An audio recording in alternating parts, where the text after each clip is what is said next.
Freedom Decrypted is sponsored by Think Penguin and Liberty Minded.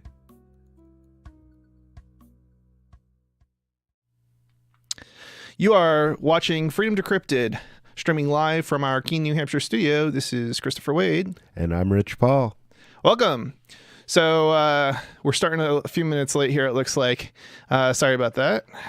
So if you want to give the call a show, this is an open line show. You can call the show about any tech or liberty, freedom oriented topics. The number is 1-866-703-2989. Again, if you want to call the show, visit our website too. You can also get the number off the website. It's freedomdecrypted.com. If you're listening on Saturday at 5 o'clock or onward, usually it's like sometime between 5 and 7, 5 and 8, depending on how long the show goes. But we're also not live, but this is also airing on LRN.FM. So thank you to LRN.FM for having our show on. And let's get into some of what we're going to cover today. So looks like there is going to be a block in India of a bunch of websites. Let's see what else we got. We got a story on the Silk Road 2 founder, Dread Pirate Roberts. Apparently he was caught and he's going to be serving 5 years in jail. And we didn't know about this for some very interesting reasons due to a certain legal system that he was basically tried and executed without anybody being able to know about it beforehand. So there was no speedy and public trial. Clearly, it wasn't a public trial. How does that happen? They're not allowed to report on the trial in I forget what the country was, but the country. Oh, this wasn't in America. This was not in America, and so they. Yeah, it's very, very interesting. That's nasty. What country was it in? I don't recall, but we'll it says Moscow. Oh, no, that's not Moscow. Okay, that's a different story. We'll get to it in a little bit, and it does tell us. So, I don't want to get into this story too much before. I just want to kind of give people a heads up on what's coming up on Freedom Decrypted. Oh, we're teasing. You didn't tell me. Yeah. Jermaine, stop teasing. So, we got it. And then there's another story. Now, there's a story on out of Russia. Russia make tighten grip on internet, allowing more control of online information. So, yeah, the internet. Russia's already, been cracking down for many years on, a free and open internet. So it's interesting to see that they're going to be taking it to an even greater extreme. So long as there's SSL, you can still do VPN. SSL doesn't solve the whole problem of access. I mean, they can still block SSL sites, right? So it doesn't really. I mean, they won't be able to see or know what's in the SSL stream. They can still block it, but without knowing what's in the stream, how do they know which sites to block? Well, if they're so Russia has basically banned VPNs. They just block any VPN providers unless they're registered with the Russian government, at which point they have to block. The VPN itself has to block. So the VPN doesn't really work as a solution to bypass the blocking unless it's a VPN that Russia has not blocked itself. Wow. So, if you can connect, then, and they're not cooperating with the Russian government, then the stream should be protected from the Russian government. I mean, more or less. I'm not gonna try and say that they might not have, some means of, breaking the encryption on just a typical SSL connection for VPNs. We know there are some exploits out there. So then there's a story from TechDirt. The EU tells Internet Archive that much of its site is terrorist content. Now, this story we got into a little bit on Friday on Free Talk Live, and this is a really just absolutely insane story, and things in the EU are basically getting worse just like they are in Russia. So we got that coming up.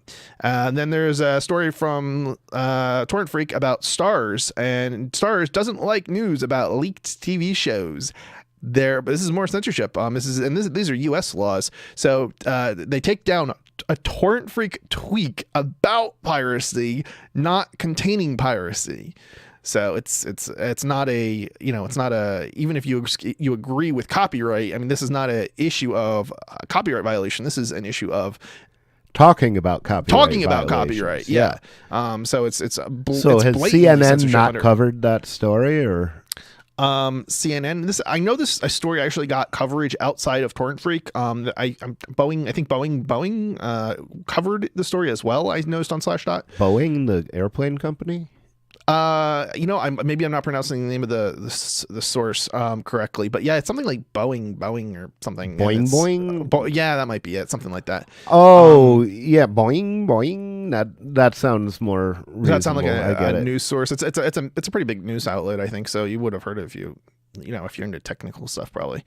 And then the big one that we're going to get to is the WikiLeaks founder was charged this week in computer hacking conspiracy.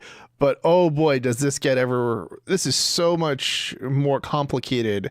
And this has been so twisted by seemingly governments or government agents. It blows my mind that anybody actually believes any of the people who are making arguments that he should be brought to justice. They're just puppets of basically government at this point, given how many different angles they've attacked him. And then we even have evidence, all the while they're saying, oh, we're not going after Julian Assange. And then, I mean, even before this came out, and we know they are now, we'd been saying that yes, the U.S. is going after him, and then and then we found out with evidence that there was the accidentally leaked charge. I don't know if it was called a charge. I forget exactly. Are we a secret this warrant one or talking about it? No. Let's. I'm gonna keep going. We'll talk about it in a little bit. I think let's go with there. We'll end with that, and then we'll come up. We do have a lot of other stories, and hopefully we don't spend too much time on any one of them, so we can get to more of them. But certainly, I think this is the big one. That's gonna be. We should probably talk about more. Okay. And I got my WikiLeaks 10-year anniversary shirt that I bought ages ago, and I have to. I don't know. Let's see. Oh wow! So if you're not listening, but you're watching live, we're watching the video stream recorded on freedomofgroup.com. You'll actually be able to see it. Groovy. Yeah. And so, what was the date of founding of WikiLeaks? I think it goes back to at least 2010. It might be even before that. When was the 10-year anniversary? I'm not sure. Okay. Well, I guess it's got to go back before 2010 because it's 10 years. That makes sense. So it has to be 2009, at least 2009, if not earlier than that. Well, one would think, unless that's commemorating a future date, the 10-year anniversary shirt, right. which is possible. I mean, yeah, this is actually interesting because I wore this shirt like about 1 to 2 months ago. When I was traveling to Belgium and Amsterdam for some conferences, and I love Belgium, I love the Belgian people. I went through the Heathrow in London airport with this shirt on. And it was just great. I'm just so, what's funny is I'm glad I wasn't arrested for it because clearly the UK does not believe in free speech, and or Julian would not be getting extradited to the United States. So. I got trying to go to my uncle's funeral in Canada years ago. It was 2008, actually, and I know that because I happened to be wearing a Ron Paul Revolution T-shirt when I went through customs in Canada, and they pulled me out of line, they searched me, and I thought they were going to deport me for a while, and I think they thought they were going to deport me for a while, but eventually they decided that the T-shirt didn't qualify as a munition and let me go. What's a munition? Well, I don't know what they thought it was. Wait, so it said revolution on it. So yeah. Okay, I noticed we're getting the top line turning red sometimes when I talk, like all the way red. Do we need to turn down my gain a little bit? I don't know. That. Yeah, I don't know. I'm not entirely sure about that. I think it's. I'm not an audio expert. We'll ask somebody who knows when we're off the air. I'm not sure that well, so here's the thing. So the volume on, so that was already doing this before anyway, going to the red sometimes when you get peaked. But I think it might not, it doesn't seem to matter when I'm listening to the audio or video of the show. So I think we're okay. But I do know that the volume actually of the show should be a little bit higher today than it normally is, because it's usually a little too low, I think. So I think this is actually going to be okay. Now, these are really good mics, so they have certain features built into the mic. So I don't necessarily know that it's an issue, even though it goes red up that particular on our screen. It goes red a little. It goes like tops out all red. Let's see if I can actually cause. No, I see. Wait a minute, that's interesting. So I can't actually cause it on my mic, but I can. Yeah, I don't know. I don't know what it is. But yeah, it happens a lot when I'm talking. I got a loud ass mouth. Yeah, I don't know. Maybe I don't know. I tested both of the mics and it sounded okay when I'm talking normally, but when I yell, it doesn't seem to be doing it. So it also might be that the functionality on my mic is turned on and not on your mic. So yeah, that's possible too. So maybe it's something I should take a look at it. Take a look at the actual mic and see what there's different settings for these mics, because they're pretty good high end mics. So even if you don't know what you're doing, actually, if you don't know what you're doing, these are the good mics to get. Well, groovy. They're the mics for us then. So yeah, let's get into the Torrent Freak story about the Pirate Bay and all these other websites that are now going to be permanently blocked in India. So a judge has handed down an order that requires ISPs in India to permanently block the Pirate Bay and other websites, and several similar sites like F-Movies. The order further suggests that if users in India continue accessing pirate content, so this is the good thing. This is why I think I actually brought the story in to cover today. They could be hit with emails, pop-ups, and fines. So this is funny because I don't think that the Indian courts understand how the internet works.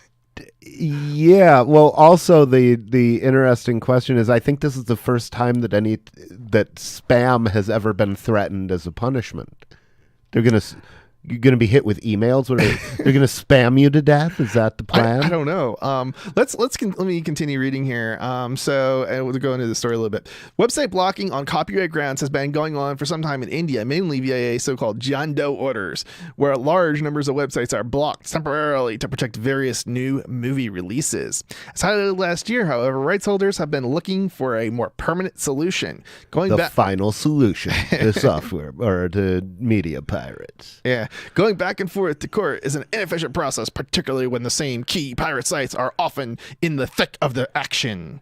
Their wishes now appear to have been granted by the High Court in Delhi, following a series of 8 complaints filed by 20th Century Fox, local Disney-owned media giant, and a bunch of others. An order Wednesday. Justice Mohan handed down an order Wednesday which targets some of the largest torrent and streaming sites on the internet, i.e. Pirate Bay, F-Movies, B-Movies, etc., etc. Let's see. The plaintiff's arguments were in line with the majority of similar blocking orders requested elsewhere in the world. The site, so basically, they're using their skills that they've developed in other countries, in India is what they're saying, and arguments that they've developed. The sites and their users infringe their copyrights by offering or facilitating access to protected content, contrary to local law. They argued the 99-page order is extremely detailed and alphabetically lists successful blocking cases in many other countries, from Australia to Uruguay, adding weight to the argument that they should also be blocked in India. The court also noted, this is also interesting. So the court also noted that despite being served via the contact information provided in their WHOIS details, none of the sites chose to rebut or challenge any of the evidence produced by the plaintiffs, which inevitably led to the conclusion that the opinion of the court, all are liable for copyright infringement under Section 51 of the Copyright Act. I mean, it just seems so ridiculous. The fact that you don't respond, it's assumed without argument, without any kind of argument or evidence that, they must be pirates. Yeah. I mean, this is just ridiculous. When making and they might be giants. They might be what? Giants. Giants? The name of the band. Gotcha. When making its order, the court also considered whether handing down a blocking injunction would make one an opponent of a free and open internet. So yeah, no duh, if you are for blocking, you are against a free and open internet. How anybody can come to the conclusion that you're not against the free and open internet if you support blocking is beyond me. It concluded otherwise, noting that advocating limits on accessing illegal content online. So basically what they're saying is it's free and open except for when it's illegal. Yeah, that's not free and open then. does not violate the principles of an open internet. So I have to ask whose principles, because they're certainly not my principles of an open internet. The principle of the internet is the net interprets censorship as damage and routes around it. Right. So in order to do that, we have to get away from the ISP model and back to the peer-to-peer model. There's no reason that there couldn't be multiple sites, Wi-Fi sites, broadcasting back and forth over the German border. And if so, assembling a mesh network in Russia, it could all be gated to, the whole mesh could be gated to the internet through Germany. And then you're looking at the Russian government trying to shut down every border site. It would be impossible. Yeah, so here's another part that I think this is a story that's just worth mentioning and is extremely interesting, and it just demonstrates how incapable the courts are of understanding like how the internet works. Finally, the court also published a suggestion which could set hearts racing among pirates in India, describing website blocking as cumbersome. The order states that the majority of visitors to pirate sites are by youngsters who do not have knowledge that the said content is infringing and or pirated. It's therefore suggested that the relevant authorities should explore the possibility of sending emails, pop-ups, or other warnings to those who continue to consume infringing content. Okay, so first of all, if you block the site, right, then you're not going to know who is accessing the site, because they're going to be using a VPN or proxy or some other service, which hinders the ISP from being able to detect or know that the site is being accessed by these, supposed youngsters. Well, the other thing they could do is if they're not using SSL, then they could do a man-in-the-middle attack where if you try to go to the site, instead you see something similar to the Department of Justice has seized this site message that you get on the back page. That's basically blocking, though. Exactly, but it's blocking it with content that contains pop-ups. I guess. I don't know what else they're going to do. But, they're suggesting that if the blocking doesn't work, that then they should send emails and pop-ups and things. But if the blocking doesn't work, they're going to send emails. Right, but they're not going to know at that point that the people are accessing the pirate sites. Yeah, they're not going to know how they're getting around the blocking. They're using tools. All they're going to know is that somebody's using a VPN maybe or something of that nature, and then they're not going to know that they're accessing it or using it for accessing pirated sites. Yeah. The whole thing is reality is IP is unjust. In my opinion, I don't, it's fine to set up a company and sell DVDs. Nothing wrong with that.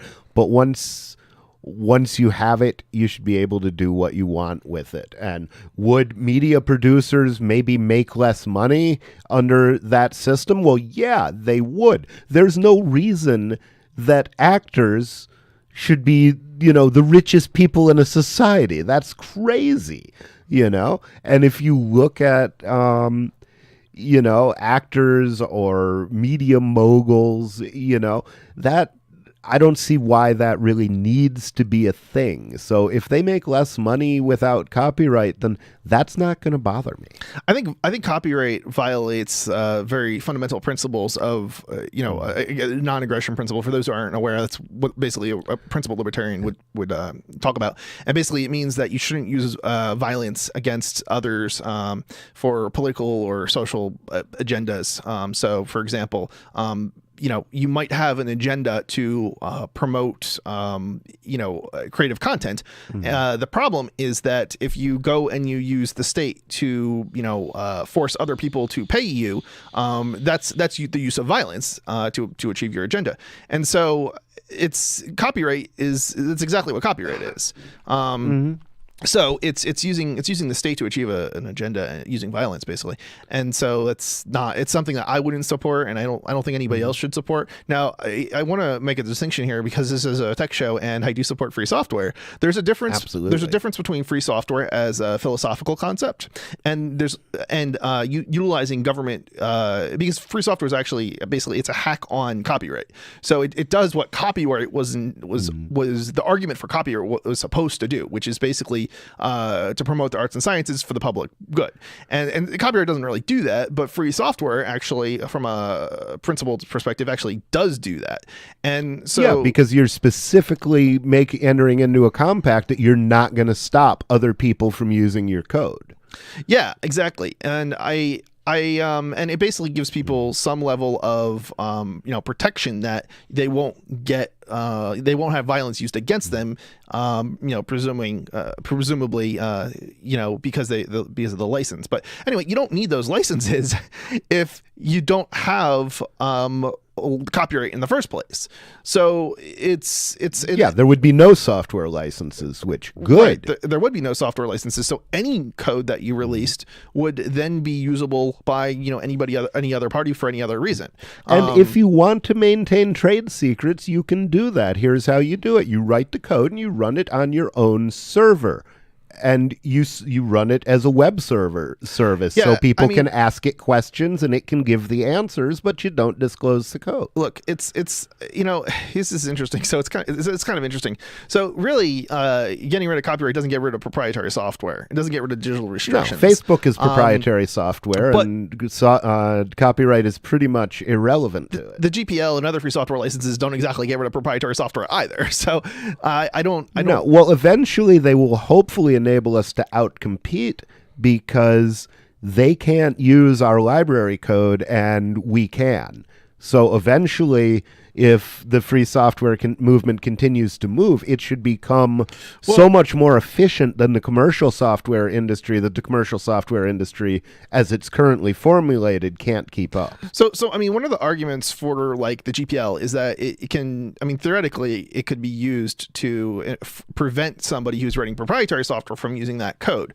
The problem with this is that it doesn't work. It's not effective. And even the people who actually do the enforcement, which there's basically like less than 5 people in the world, and they're pretty much 4 or 5 of them, 4 out of 5 are all part of one organization, and I know all those people. And I can already tell you, they agree with me on this. It doesn't work. What they're doing does not work as far as enforcement. Why do they do it then?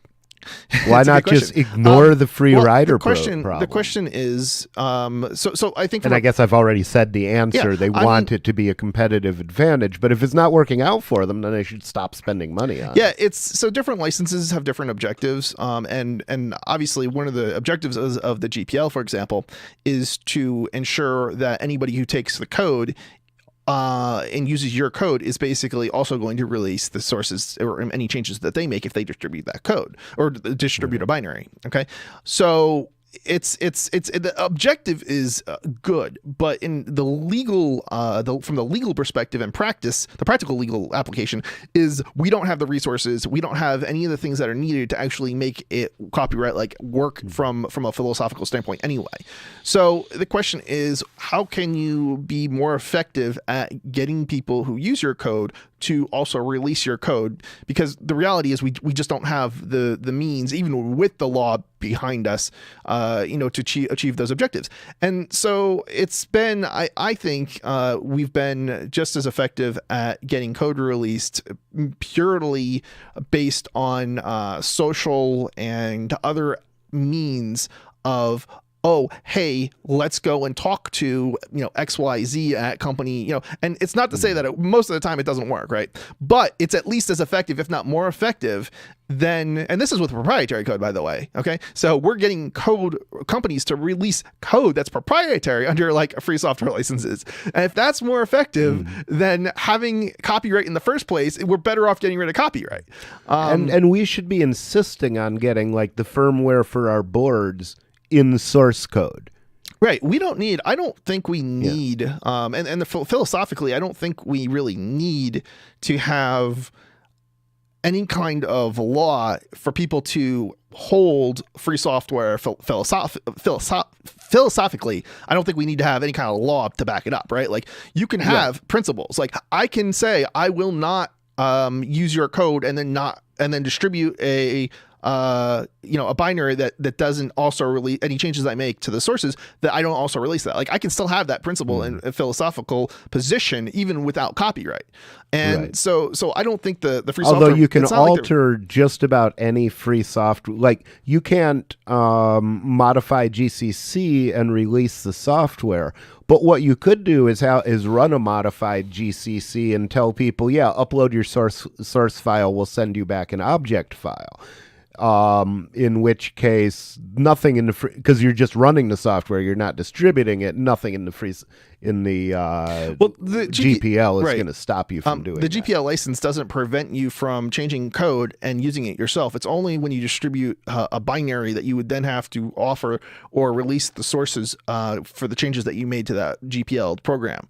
Right. So yeah, it's not whenever there's a license that comes up and it's like a GPL license and it says, do you accept? And if you say no, it won't let you run the program. Well, that doesn't make any sense because you have the right to run the program regardless of whether you accept the license. You don't have to accept the GPL license in order to use the program. You only have to accept the license if you distribute the program. Right, because the license places no restrictions on users of the program. Right. It's not like a normal license that you would have to accept with a proprietary program because that's a user license. A GPL is not a user license. It's a distribution license. So right. It should really be the guy who makes the CD who has to click through somebody, but there's no way to make that happen. Yeah.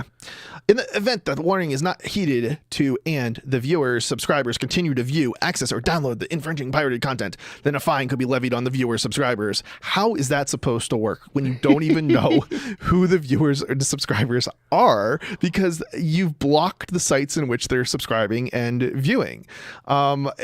This is just the insanity of the legal system and even of the people who have copyright, an interesting financial interest in copyright. Okay. They don't seem to understand how the systems work. And it's kind of humorous because all these things that they've done, they've taken away our rights. So they are a threat, but they're not necessarily effective at doing the things that the people who have a financial interest in copyright, want to, do or benefit from. Yeah, and they never will be effective. I've been fighting this fight since junior high, I guess, is when I really started. What year was that? Do we want to let people know? Well, I was in junior high. I was 12 in 1980. So okay. So that would be about my junior high years. More or less. And I remember at that time, I think it was Apple II that I was using, but we were using programs called Pirate Bay and things like that to work around disks that had been improperly written so that they couldn't be copied in theory, and we copied them anyway. Yeah. I remember this arms race has continued. Now they've enlisted the government on their side, and the government. I mean, the government's been idiot. The government's been on their side since the invention of copyright. I mean, well, yeah. I mean, that's what a copyright is. Copyright has gotten more and more restrictive. Yeah, and longer and longer. Right. I mean, there was a time, I guess, for the first time, some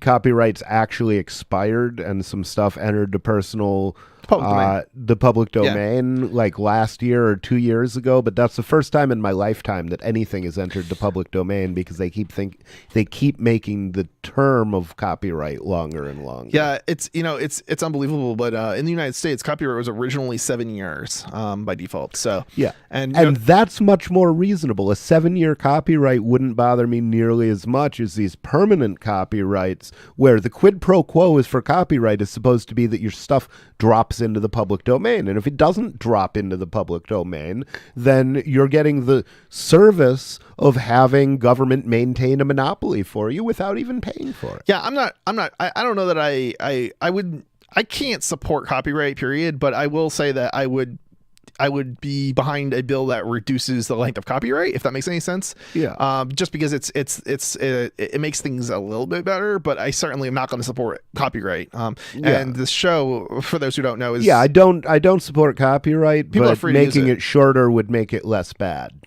Yeah. Well, I don't even know if I'd like to say it. I don't even think I would necessarily accept that it's less bad, but I understand where you're going with that and sentiment wise, and I would agree with this sentiment. It's like it makes things better, but I don't necessarily know I want to say it makes it less bad. I mean, that's just, I don't know, just the wording is kind of Well, if you punch somebody in the face twice, it's worse than punching him in the face once. Yeah. Okay. I mean, try it and ask them. I feel like it's kind of making an excuse for the people who are committing violence against you. It's like no, they got no excuse. It doesn't make it right just because it's not as you're not as injured. It's looking still wrong. at it as a public policy, some public policies are worse than others, and yeah. 10-year copyright is worse than 5-year copyright. I accept that some people are going to end up as victims. In a system that is freer. It's in order to have freedom, you do ultimately end up have some level of victims, right? But at the same time, and I'm more my position is let's make things as good as we can get it. Let's not worry about if it's perfect, because ultimately, perfection is, unfortunately, it's just not reality. And so you've got to try and shoot for something that's achievable. And even if you're shooting for perfection, you shouldn't. I want to say that anything, even if you're short of perfection, which you're going to be, that's still an improvement, and that's worth shooting for still. Mm-hmm. So let's see here. So Silk Road 2 founder Dread Pirate Roberts 2 caught, jailed for 5 years. In 2015, Wired published a list of the dark web drug lords who got away.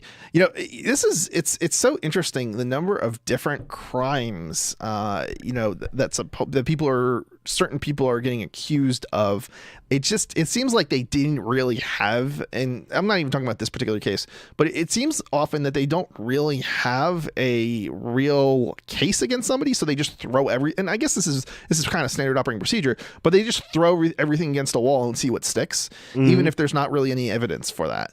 So it's called stacking. They try to terrify you by stacking a whole bunch of charges and then say, well, we'll dismiss the half of these that we can't prove if you'll plead guilty to the rest of them. Yeah, well, considering how little time this guy got, I kind of get the feeling that that's exactly what they did here, and it's gonna and some of the charges here are, how do I say this? They're inflammatory, maybe is the word, maybe not. But it's basically they're designed to get an emotional reaction out of people so that you cannot defend this guy, and I think that's what they're frequently after. Like they don't even necessarily. Well, it's like bringing up the phony murder charges against Ross Ulbricht. Right, exactly. There is no evidence. It looks like whatever happened was done by the dirty cops who are investigating him. They don't even have to charge somebody in order to destroy them oftentimes. Yeah. And they just have to make the accusation, or they don't even have to do that. They just have to raid the person and then leak to the press what the raid was for, and then magically, everybody hates this person. And it's like, there was no conviction, there was no accusation. It was just them raiding based on some FBI agent who frequently, these people they're no better than the gangs who go around shooting up other gang member, people from other gangs. I mean, it's literally, we're talking about a group of people who are no better than the people that they're going after. So if they're going after a gang, they're no better than the other gang who's actually using violence. But they're even worse in some sense, because at least most gangs don't go after people who are not also utilizing violence, right? So one gang goes after another gang. They don't go after the person. Maybe they sell drugs to that person, but they're not harming that person. They're not doing violence to that person, right? So they're not violating anybody's rights. Your average gang, okay, excluding the government, is actually, you should have more respect for your average gang member than you should have for the government, just because of how much the government does against people who have committed no wrong or they've committed no violence against another human being. And I think this is a perfect case of that. Mm-hmm. And that's despite all the things that he supposedly did, which I'm not sure I would buy. And again, I think he pleaded guilty, if I'm not mistaken. But let's go into the article a little bit and we'll see. The list included the Dread Pirate Roberts 2, the creator of the second Silk Road site, which launched almost immediately after the FBI ended the first with the famous arrest of founder Ross Ulbricht. Under DPR2, Silk Road went on to rake in hundreds of thousands of dollars a day. The FBI shut that one down too and arrested its remaining administrator. By the time DPR2 had already passed ownership of the site, on, and publicly, it looked like he had evaded prosecution. So basically, there, just like the first Silk Road site, the second Silk Road site had multiple people who had administered it at different points, and the person who I guess originally administered it, they stopped administering it, and somebody else administered it, and so they got the second person who was administering it at the time that they, I guess they did the arrests, but the first person they failed to catch it initially, at least. But today, a court in Liverpool, England, sentenced Thomas White, a technologist and privacy activist, for crimes committed in part while running Silk Road 2 under the DPR2 persona, among other crimes committed under another persona. White pleaded guilty to drug traffic, money laundering, as well as making indecent images of children. And see, this is what I have a hard time believing. I mean, so the guy's into drug trafficking, money laundering, and making indecent images of children. I don't know. It just seems a little bit hard to believe. I think they probably are twisting this because there was like kiddie porn found somewhere on some server that he had control of, as opposed to him actually making. I mean, I believe that. Well, I mean, from it depends on how they're defining making, because technically, if a computer program under your control copies a file that happens to contain an image, well, you're making an image. And that sounds, I would suspect that something along those lines, they just kind of threw it up there. It'll be interesting to say, because the other possibility is that the guy is actually a perv and he was doing everything else to fund his pervery. That happens. But it sounds, I don't trust anything coming out of the government. Right, so, right. I mean, the fact that, look, they have no credibility. He got 5 years. I don't think they would have, I suspect, given all the charges that they threw at him, if he hadn't, if they had actually had, if they actually had images and evidence of this, like actually making child porn, I suspect they would not have, and the drug trafficking and all these other things, they probably would not have let him plead guilty in the first place.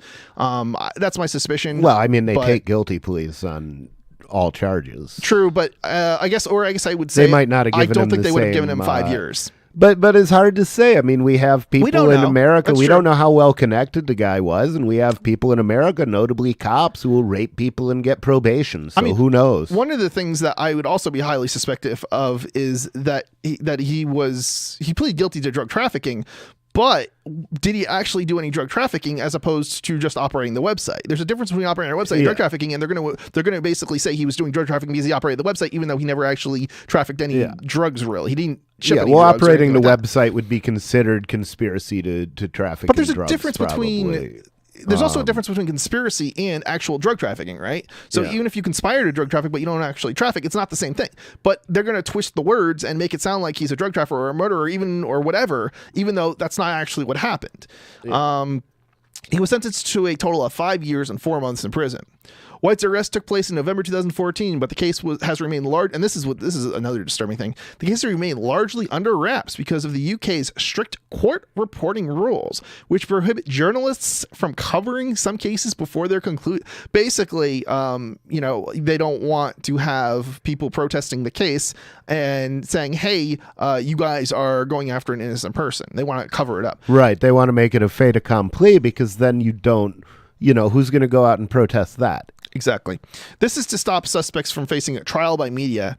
And I mean, okay, this might happen sometimes, but then what about the people who, don't, they still face a trial by media, but they face it when they're already locked up and unable to defend themselves. So if the system worked such that the person who was being tried had the option of saying, I want media coverage or I don't want media coverage, that might be something that I would say, okay, I can kind of go along with that, maybe. Like, I understand at least, right? But that's not what's probably, I'm pretty sure that's not what's going on. They're literally just using it to cover up. I strongly doubt this guy wants his case to be secret. Yeah, I suspect not either, because he would have a ton of support. We know Ross Ulbricht had a ton of support. And look, I mean, in spite of that, yeah, this is basically sounds like a guy who's pleading guilty not because he's guilty, but because, the government's going to screw him over for life if he doesn't. And, 5 years isn't that bad as things go. I mean, when you look at what happened to Lars Ulbricht, I'd say this government is, a lot more just than ours is. I don't necessarily know I don't necessarily think it's a lot more just. I think it's just the circumstances, surrounding it were such that he was in a better position, or he was probably in a better position to fight his case than Ross was. Although the U.S. tends to use prison way more than Europe does. They do, but it's to act like Europe, they don't imprison people for long periods of time in Europe is that's kind of misleading. Well, worse is worse than better, and better is better than worse. Yeah. I mean, it's nothing is perfect. This is not a binary universe. It's true. It's not 1 or 0. Yeah. This is to stop. No, I read that. Let's see. In cases. All right, let's see. So I mean, I kind of feel like that's the main thing I think was worth covering in this story. Groovy. But let's move on. So, we'll move on.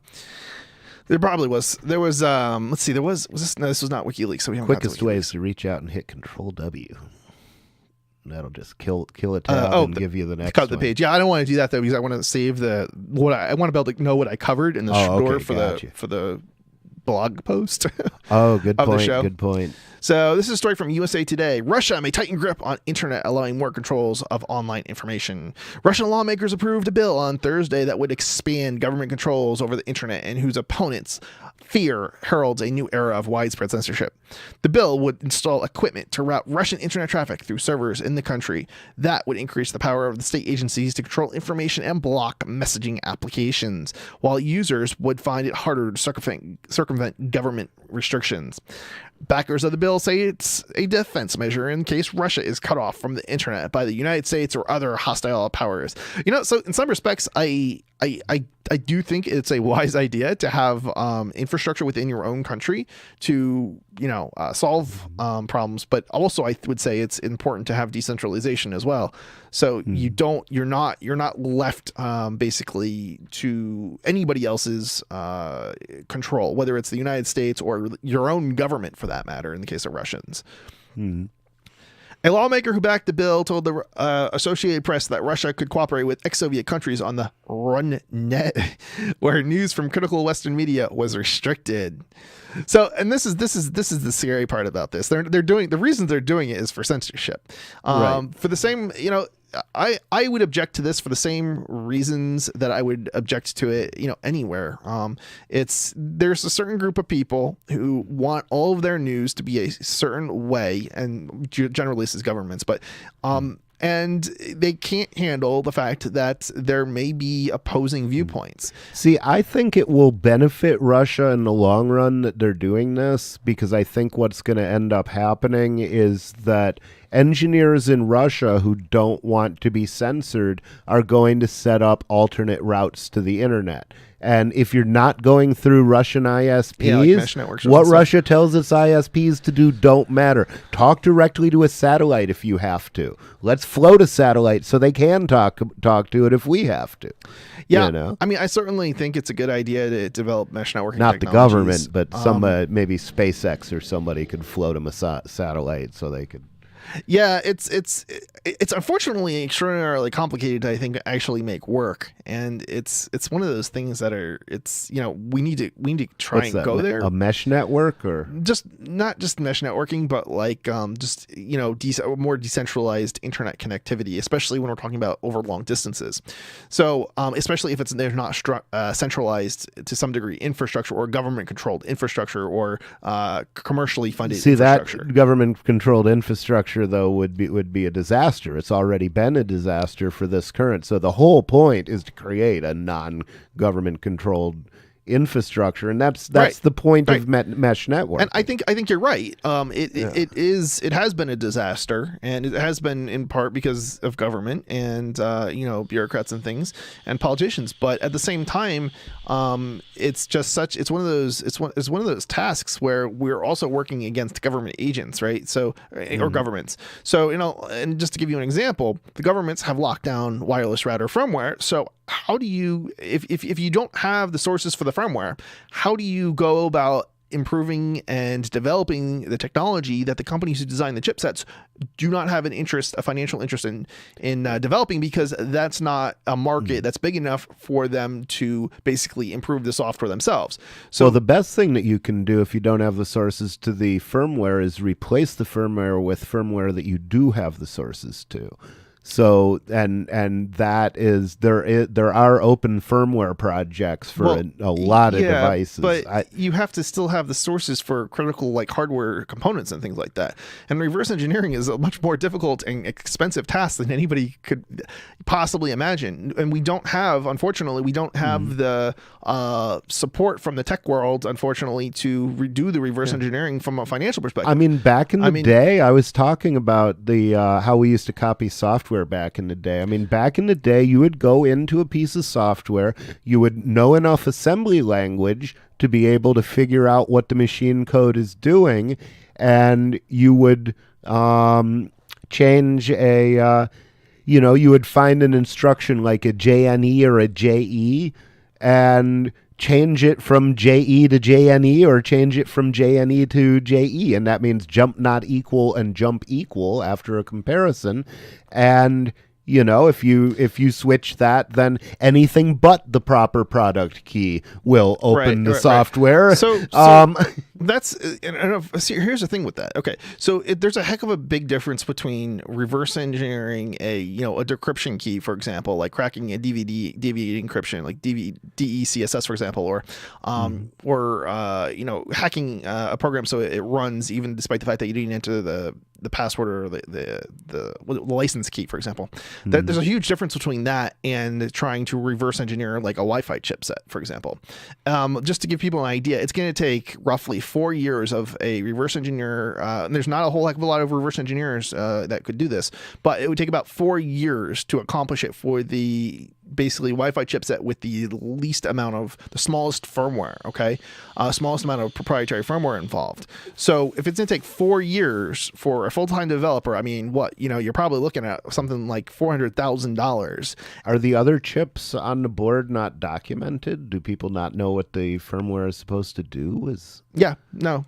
I mean, you don't have any. Well, no. If they release the specs for the chip, then you wouldn't need to spend 4 years reverse engineering it. Well, that's what I was thinking. So they're not using common off-the-shelf chips in these things. No, they are common off-the-shelf chips, but they're all depending on proprietary software. Yeah.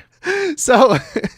Look, it took us 2 years to get, my company worked with, I personally worked with Adrian Chad and Luis Rodriguez at Athros in order to get Athros to release modern USB Wi-Fi, the sources for firmwares for modern USB Wi-Fi chipsets that they designed.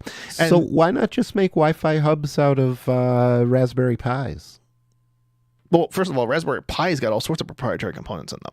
Do they? Yeah, and a lot of the stuff that you say as open is really misleading, because the whole reason they're using the word open is because there's proprietary components in them, and it's some of the code's available, but not all of it, and often some of those proprietary parts are very important for a variety of reasons, everything from support to and I'll give you some examples.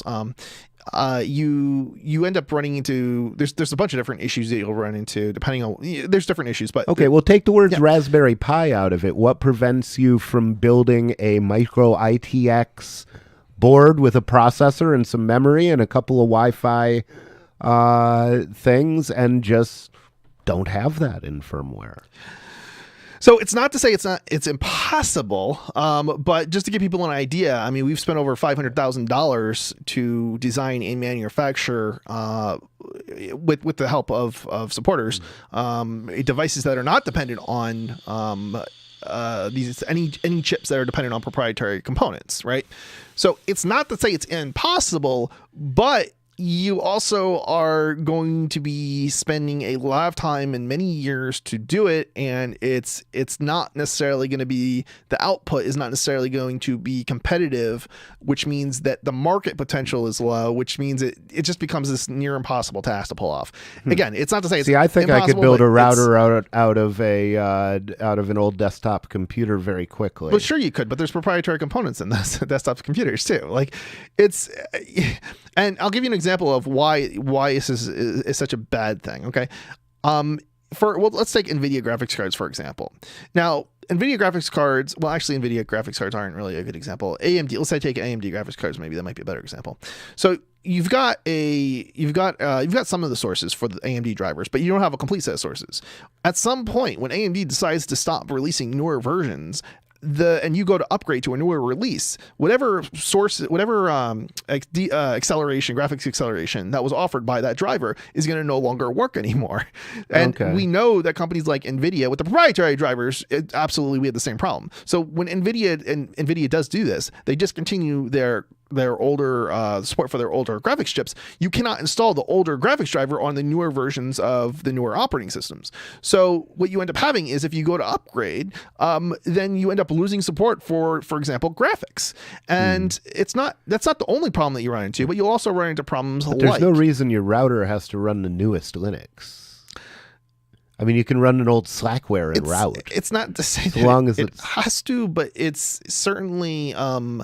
there's other issues with the proprietary components. And I'll give you some other examples. But I guess what I'm saying is these are problems that can be solved. None of this is insoluble. None of this says it can't be done. It's not that it's impossible to solve. It's just that it's extraordinarily So let's solve these difficult. problems before the government fucks us. I'm sorry. I don't think I'm supposed to say that. I didn't hear it. I didn't hear what you said. So I said before the government focuses on this problem more. Yes, exactly. Yeah, I mean, no, but the problem is the government continues to put obstacles in the way of getting code released, in the way of reverse engineering it. And so, for example, it's illegal, for all intents and purposes, it's illegal to release a router where you can replace the firmware, a wireless router. Except that any computer can be a wireless router. You are getting into points that I've made before, and why the whole illegalizing the replacement. I mean, of we can firmwares. get Apple IIs and make Wi-Fi chips for them if we have to, and if that's how far back we need to go, that's how far back we need to go. All right. Hold on. Let me get into the nuts and the gritty of this. So,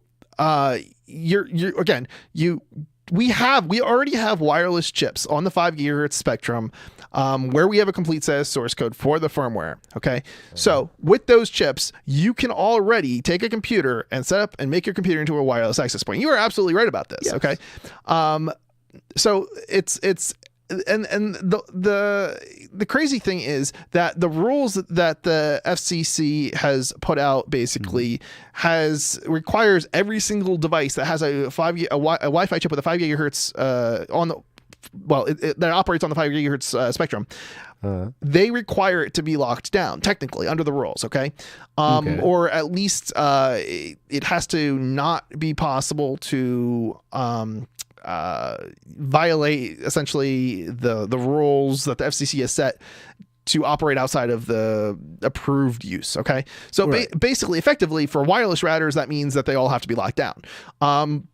There's no way really around that. Okay. Now, except to have a wireless router that wasn't intended to be a wireless router in the first place. So none of those rules apply to it because they don't apply to computers, do they? No, technically does apply to computers. Okay, it's just that. So if you have so every Wi-Fi card has to have this, or every Wi-Fi router. Technically speaking, if you look at the rules, your computer should not be shipped with an unlocked operating system. You should not be able to replace your operating system, because if you can replace your operating system, that's a problem under the FCC rules. Well, now, I've bought computers recently and replaced the operating system. So apparently that's not having there's any a difference between the rules and what's being enforced. It's being enforced on wireless routers. It's not being enforced. Well, the rules are crap, but the proper answer is ignore the rules, find out what you can produce with the assistance of other people who ignore the rules, and then advance that further. I mean, we have to fight back against. We have to fight back. And engineers have to fight back. I'm not arguing that we shouldn't fight back. What I'm saying is to fight back is extremely expensive, and unfortunately, there is not enough support or publicity around these issues. And when you bring these issues up, there are more idiots out there who say that's not true than there are people who are competent, able to say no, he is right. And the FCC did a great job in public relations in terms of coming back when we said, well, you're going to require a lockdown, because what the rules say doesn't actually say that the routers have to be locked down. They're technically correct. The problem is, it's not that we were never saying that the routers had to be locked down. What we were saying is the effect of the rules is that the routers have to be locked down. And there's no practical, cost-effective way to not lock the routers down where we still retain and maintain full control of our devices. I don't understand what's impractical about buying a motherboard, plugging 2 Wi-Fi cards into it, putting a processor and some memory on it, and a hard drive. I can go. That's a router. What prevents that from happening? Okay, so I can talk a little bit about this. One of the problems is that your typical wireless chip is not the same as a chip that's designed for a wireless router. Okay, so if you really want to have something that really works properly and well, in terms of, say, mesh networking, for example, because mesh networking is actually a perfect example. When we close down routers, we basically close ourselves off to having or at least having good mesh networking support. So you can have, it's not to say you can't do mesh networking without these router wireless chips, but it's not going to work anywhere near as well. And I'll give you an example. So if you take a AR9271 USB Wi-Fi adapter, you take any USB Wi-Fi adapter for that matter, you could do something called host APD. Basically, it basically sets your wireless card for like a laptop or a desktop as a wireless access point. Sure. But there's all sorts of issues with that. One of the issues, and that's because these chips are not designed to be wireless access points. They're designed to be used for client access to a wireless router. So, for instance, you're limited on the number of wireless devices that you can connect to a wireless computer that is using a wireless card that's set up as an access point. So it's not saying it's impossible, but it doesn't work that well. So we need to have, and the other issue is that these chips get discontinued. So what we can do today, we won't be able to do tomorrow. It's not today that's the problem. It's the future that's the problem. So today we have AOT11N USB chips that we can still get Wi-Fi adapters manufactured. But do you want to know who the only company manufacturing Wi-Fi adapters is with those chips? I'll give you a hint. It has something to do with my company. Think Penguin. We're the only company that's manufacturing Wi-Fi adapters with these chips. The only way you can get these adapters is, or get the chips that you need to do just regular wireless connectivity, and have full control, is to go to thinkpenguin.com and buy Wi-Fi adapters from us. It's not to say that you might not be able to find some old stock from other companies, but we're the only ones actually manufacturing the adapters. So, yeah, and when those chips get discontinued, we won't be able to manufacture adapters with those chips anymore, and everybody's screwed. Now, what prevents those chips from being manufactured? So the chips themselves are manufactured by Athros, and then those chips can be used in other products. So, like, for example, a Wi-Fi adapter. Technically, you could get those chips and integrate it into a wireless router, and I've seen people do this. Those wireless routers are terrible. They do not work. The products get discontinued pretty much immediately, or never see the light of day. Whether we're talking about there's so many devices I've seen where companies and people who don't really know what they're doing try to use a type of chip that was not designed for that type of device, and then the product fails because guess what? The product can't work because the chip, it wasn't designed to do that in the first place, even though it sort of kind of works. It doesn't work reliably, and then magically, the product never gets off the ground because guess what? You design something that, doesn't really work because the chips you're using are not the right chips to do that. Yeah. We end up with all these problems. And one of the reasons that we have great mesh networking support on AO211N wireless is because we have a complete set of source code for a lot of most of the Athros chips are perfect for, mesh networking. Okay. At least, to the degree that we can get them to work with any given chip. Right. So the best chips that are going to work, the chips that are going to be best for mesh networking are going to be the wireless, router chips. Okay. But You can also use regular USB and PCIe chips that are designed for client access as well. It's not gonna work as well. Now, if you had the schematics of these chips, would you be able to then send them to some manufacturer in China and say, make me some of these? Are there people who do that, or is that something that only one company can do? No, you can't really do that, and for so many different reasons. So I'll go a little bit into. I probably have gone into this on the show even. So even on the last show, you might have talked about this. So when you design like a CPU, which effectively is what these wireless chips are, they have CPUs and all this other stuff in them. You get a certain amount of yield for every single. Every single run, you get a little bit more yield. So when a company has stopped manufacturing the chip, you effectively can't go back and manufacture more of them unless there's enough demand to actually, go back and start all over. Well, it sounds like if governments are going to be cracking down and the only way to get around government crackdowns is to have these chips, somebody's going to want them. There's like going to be Russia. people who want them, but there's not. I mean, isn't Russia a lot of demand? Yeah, so this is a good question. India, couldn't these things get us past India? Could the same techniques? America, if and when the president decides to pull his shut down the internet switch? So this is a national security issue. Yes, it is. No doubt about it. It is definitely. I mean, yeah, we have a national security issue in the United States. It's an issue of the security of the nation, not the security of the government of the nation. The United States recognizes the issue, I think. We have a bunch of different companies, and the government has insured certain, there are certain assurances that the United States government can manufacture this kind of stuff. Most countries, though, do not have the resources or capabilities of doing it. Mm-hmm. And so some countries, there are a But few, they don't have to be manufactured in the United States. They can make chips in China. So there are a few countries that have recognized this security issues of not being able to produce their own chips. And some of them are Russia.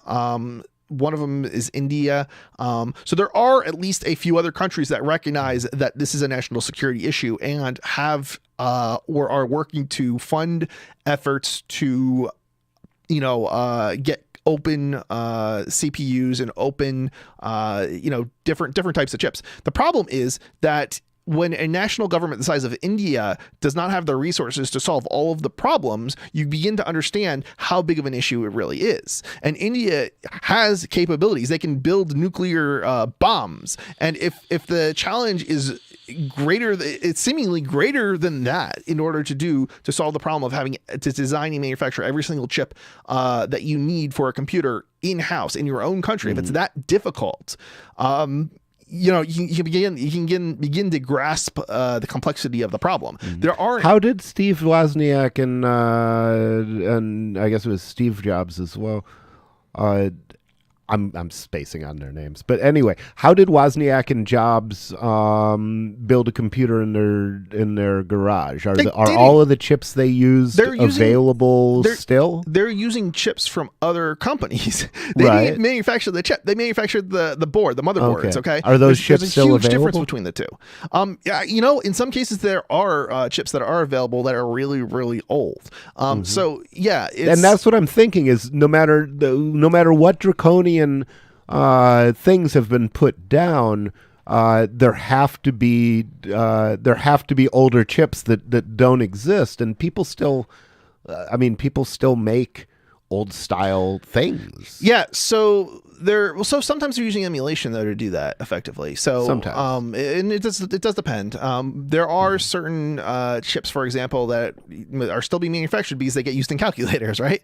Or whatever. And those chips might have been used in computers at one time, but they're not anymore because we have more faster, effective chips. Yeah. And the other thing is, it just has to be a radio protocol. It doesn't have to be Wi-Fi as we know it. Maybe that's too complex to be manufactured on something else. Maybe we need to look at something like PPP over packet radio. Yeah, that kind of thing can be done. Yes, absolutely. Again, it's not to say that it's impossible, but it's very, very, very difficult to put together a device that is fully in your control. And one of the the easy problems have already been solved. Yes. This is very true.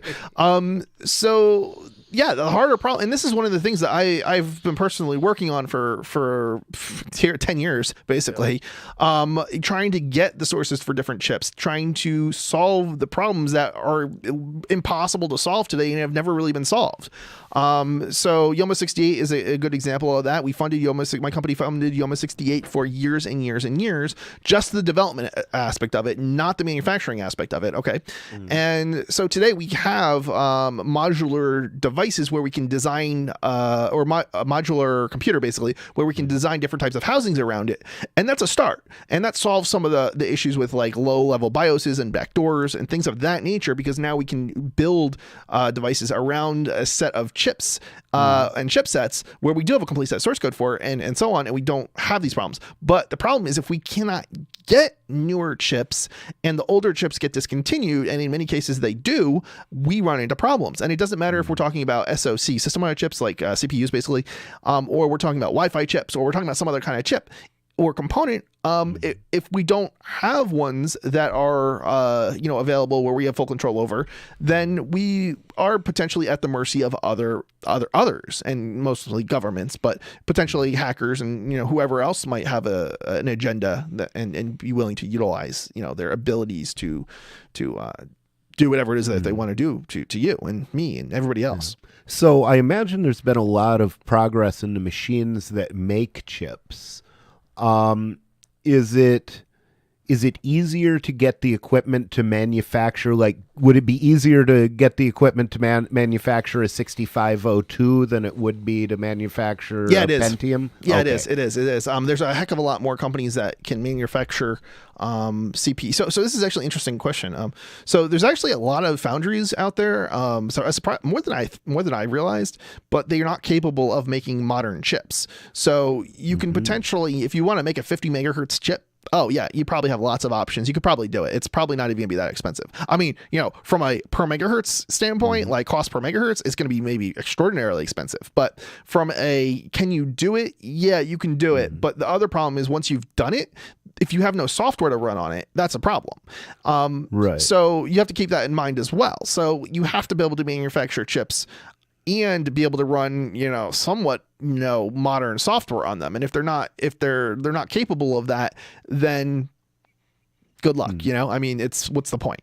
Yeah. Well, one thing that I know of that can be done with PCs is you can actually plug an antenna into your sound output and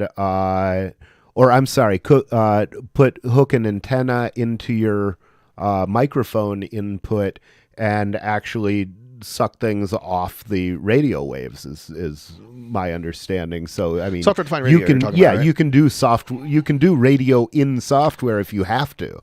And I'm not proud. I'll do it. So I'm just crazy enough to do it. So yeah, interesting. So interestingly enough, I have talked to people about this and the possibility of something like that, and I'm trying to think exactly what the situation is with that. But basically, I think it comes down to it's not really going to work. I mean, you can do. I mean, maybe depending on what you're trying to achieve, you might be able to do something, but it's not.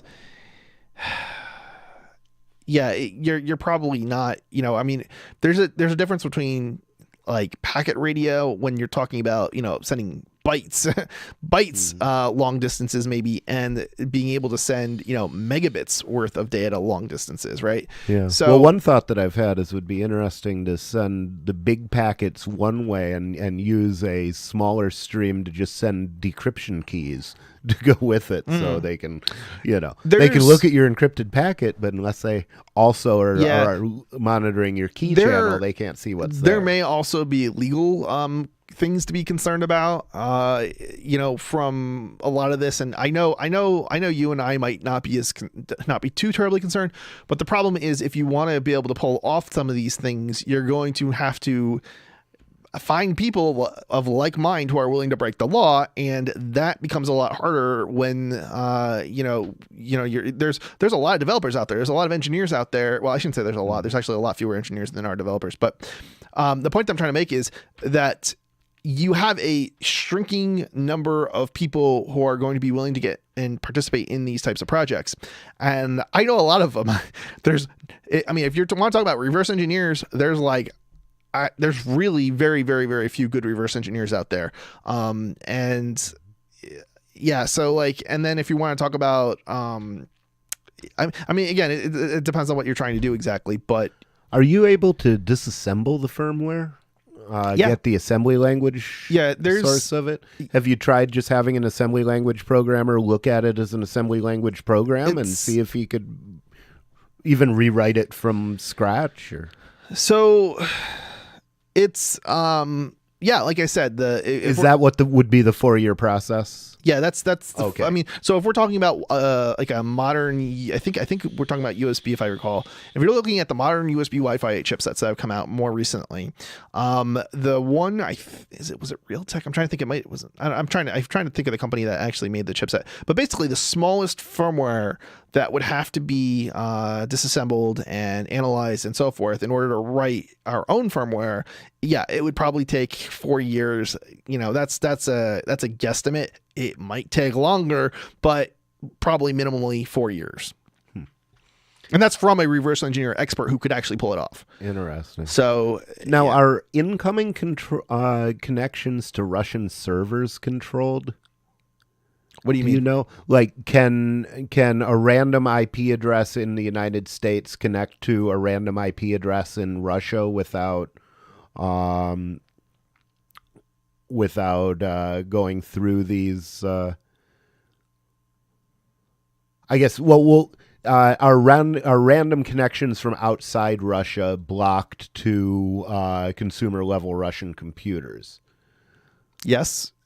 They are. Okay. Now, how? Okay. So what's the reason I was wondering is one of the things you could do is send out, even through maybe email or something weird, a request for a connection from Russia and just say, I've got this port open on this computer. Send out an email, and have somebody outside the Berlin firewall connect back to you. Okay, so and then it could be a very large set of IP addresses that would be difficult to block that are doing this. Okay, so all right, so I didn't know exactly where you're going with that. So the answer to the question is probably better answered in a different way. So obviously there are certain servers that Russia blocks, so they can't communicate at all in either direction. However, not everything is blocked. So if you have a lot of different systems outside of the country, then all of a sudden it makes it much more difficult to block. And it also makes it more difficult to block when there's a lot of collateral damage. So one of the things that, for those who aren't familiar with Telegram was apparently written by a libertarian Russian programmer. And he did it in such a way that the blocking doesn't work. And domain fronting is what he used, right? I think there was some domain fronting involved. They were tunneling within SSL connections to establish servers. Yeah. I don't know. I'm not entirely sure the details. Like to the Google Cloud and the Amazon Cloud, I think where they were doing it. Yeah. So, but basically what happened was it connects to a lot of different servers, and the Russian government started blocking all these different servers. And they took down a lot of the internet for the Russians. For those in Russia, they could not access like normal websites outside of Russia, like Google's and Microsoft's and like all these websites, because I guess they're using probably, so I don't know exactly the details of like how, I don't know all the details, but I do know how some of the technology works, and just in general, there's something called content delivery networks and similar. And if you kind of piggyback off of those, you ultimately end up in a situation where Russia can block you potentially, but by blocking you, they're also blocking other websites. And so, and the problem is the service you're using doesn't want them to do that, because those other websites that are getting blocked are generating revenue for them. And exactly. They might move to another provider. Google has said no more domain fronting, for example. And so it has been effective actually in working and preventing Russia from like censoring people in Russia that want to use Telegram. But at the same time, it doesn't necessarily mean it's going to be effective, indefinitely. There could come a point where, if there's nobody willing to, support domain fronting or whatever, you could end up with where Telegram doesn't work in Russia. It's and that's why I'm thinking it would be if you had a very I don't know how many Tor nodes there are, but say there were 100,000 people out there willing to proxy one VPN connection from Russia. Yeah. And eventually they'll be blocked, and then, okay, they can stop doing it. They can do it for people in China or India, and somebody who was doing China and India can go do it for the Russians. So Tor actually has I'm trying to think what they're calling him. They have that though. So it will basically proxy your connection to the Tor network, and the proxy connections are not public, so you can get a proxy connection if you request one, but it doesn't give you all of the proxy connections. You can't get available. a list of them and shut them all down, because that would be trivial. Exactly. Now, I don't know how effective that will really be in the long run unless you have an unlimited number of different IP addresses to work with, because ultimately if the Russian government can request an unlimited number of IP addresses from different IP addresses themselves, unless you have a way of identifying that those are Russian IP addresses and not like legitimate, people who actually want to use the Tor network, it eventually is going to become ineffective. Well, the way I would probably do that is say, in order to get one of these IP addresses allocated to us, you have to send us a little bit of Bitcoin. So basically, the more IP addresses they tried to use for a denial of service attack, the more money we would be making to buy more IP addresses to devote to our cause. Yeah. So this is an interesting. Imagine if when the email system was designed, they designed it to cost a penny to send an email. There would be no spam, none. Yeah, because they can't send out 100 email messages and make $1. They have to send out 10,000 email messages to make $1. Yeah, and there may free things are bad. Yeah, there may be I don't think there hasn't been anything implemented like that in Russia, or I'm sorry, within Tor, but that doesn't necessarily mean that it's impossible to implement something like that, and I think that's something that would be a technological development. I certainly think that if you can automate in such a way that it's not distinguishable whether something is or is not a legitimate or basically a Tor, some sort of Tor proxy address, right? Then all of a sudden it changes. It's a game changer, right? So, for example, if you have control of, say, I don't know, an ISP, right? That would be a good example, like AT&T. If AT&T gave you in the United States, gave you access to all of their IP addresses, well, basically what Russia would have to do is they'd have to block all of AT&T's IP addresses. But if you get access to a smaller block of IP addresses, well, they're just going to block that smaller block of IP addresses, and it will be completely easy and effective to block. So is it easy to get large blocks of IPv6 addresses? Well, this is a good question. Lot of them. Yeah. IPv6 and some kind of IPsec extensions might solve some of you can get large blocks of IPv6 addresses, right? I would think so. But the problem I think that you would have is that they're still in a block, right? So as soon as they've identified somebody as having a IP address in a block, they're just going to block the entire block, the entire range. So it won't work to issue IP addresses from a IP address block because they're all in the same block. You just have to block if the entire block. If they're the only thing in that block, it won't work. You need to have server shields. You need to have collateral damage, a major collateral damage, in order for it to work effectively, I think. Or it has to be a situation where you can pull from like any of AT&T's, IP address ranges, right, that they have control over, or some other provider, or multiple providers, ideally, right? And that's why I'm thinking that end users are really the people to use for this, because they can't block all of Time Warner's addresses and all of AT&T's addresses and all of Netcom's addresses. Right. Is Netcom still a thing? I don't know. Okay, they used to be a thing, but like 30 years ago. Right. It was. I have to say, I think there is a potential for using individual users' IP addresses. And they already are. I think we're already doing that with Tor, but it's a situation that I don't know. Like you individually, if you have a IP address that's blocked and you have a typical ADSL cable connection, you can get a new IP address, right? It's not that hard. You know who I'd like to talk to about this shit? Did I do it again? McAfee. I'm sorry, I was just on a uncensored show, so I'm switching gears. It's okay.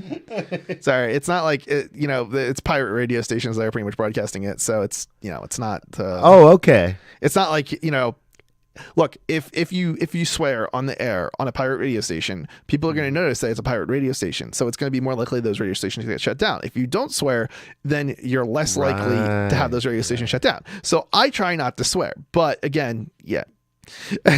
Yeah, okay. Discretion is the better part of valor. Yeah.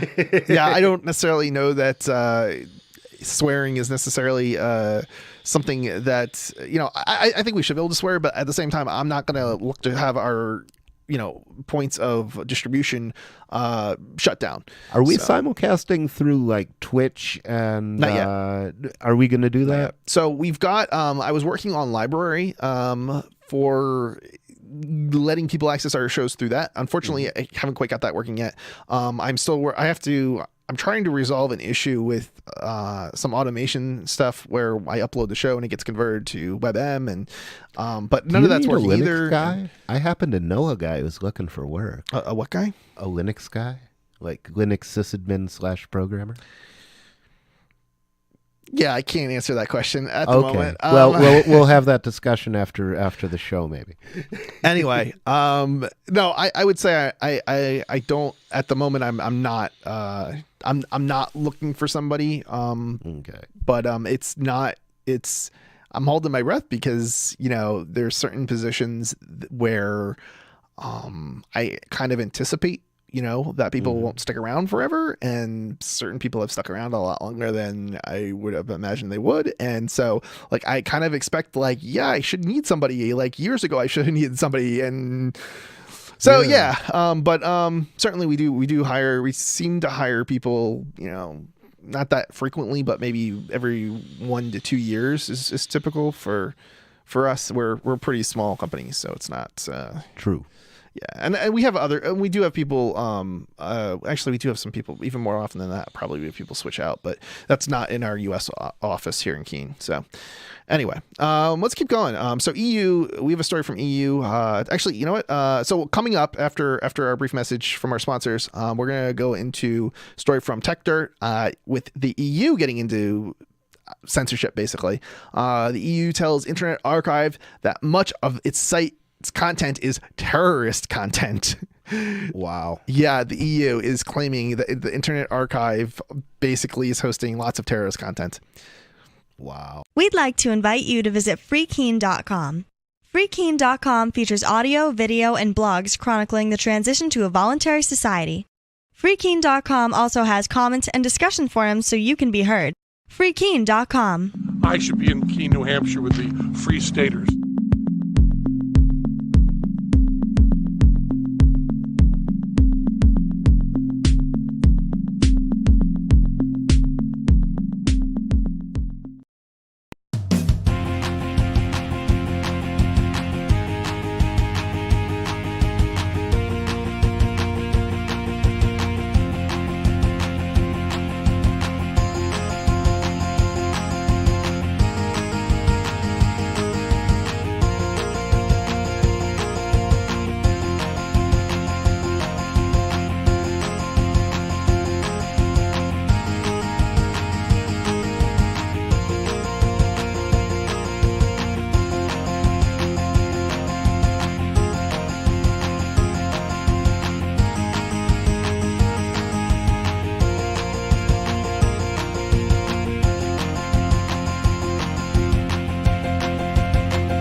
And we're back. So you're listening to Freedom Decrypted. Either if you're listening live on Saturday, it's 6:37-ish now. And you can listen live. You can actually watch the show live. And if you are watching the show live, you can give us a call at 1-866-703-2989 or go to freedomdecrypted.com, and there's phone numbers on the website. Give us a call. You can join us in our conversation and debate. Debates, I don't know if this is a debate, but I think we're mostly in agreement. Violent agreement. But we'll be more than happy to debate any subjects with a caller if you want to give us a call. We're master debaters. Oh, I don't know if I'm a master debater, but certainly. Are you at least a cunning linguist? No, that would be me. Okay, never mind. Yeah. Yeah. I mean, let's move on. Let me. I know we already did our pseudo ads, but because there's probably more listeners than there are people watching the show, and there's no audio, there's a little bit of audio, but there's no verbiage to the advertising.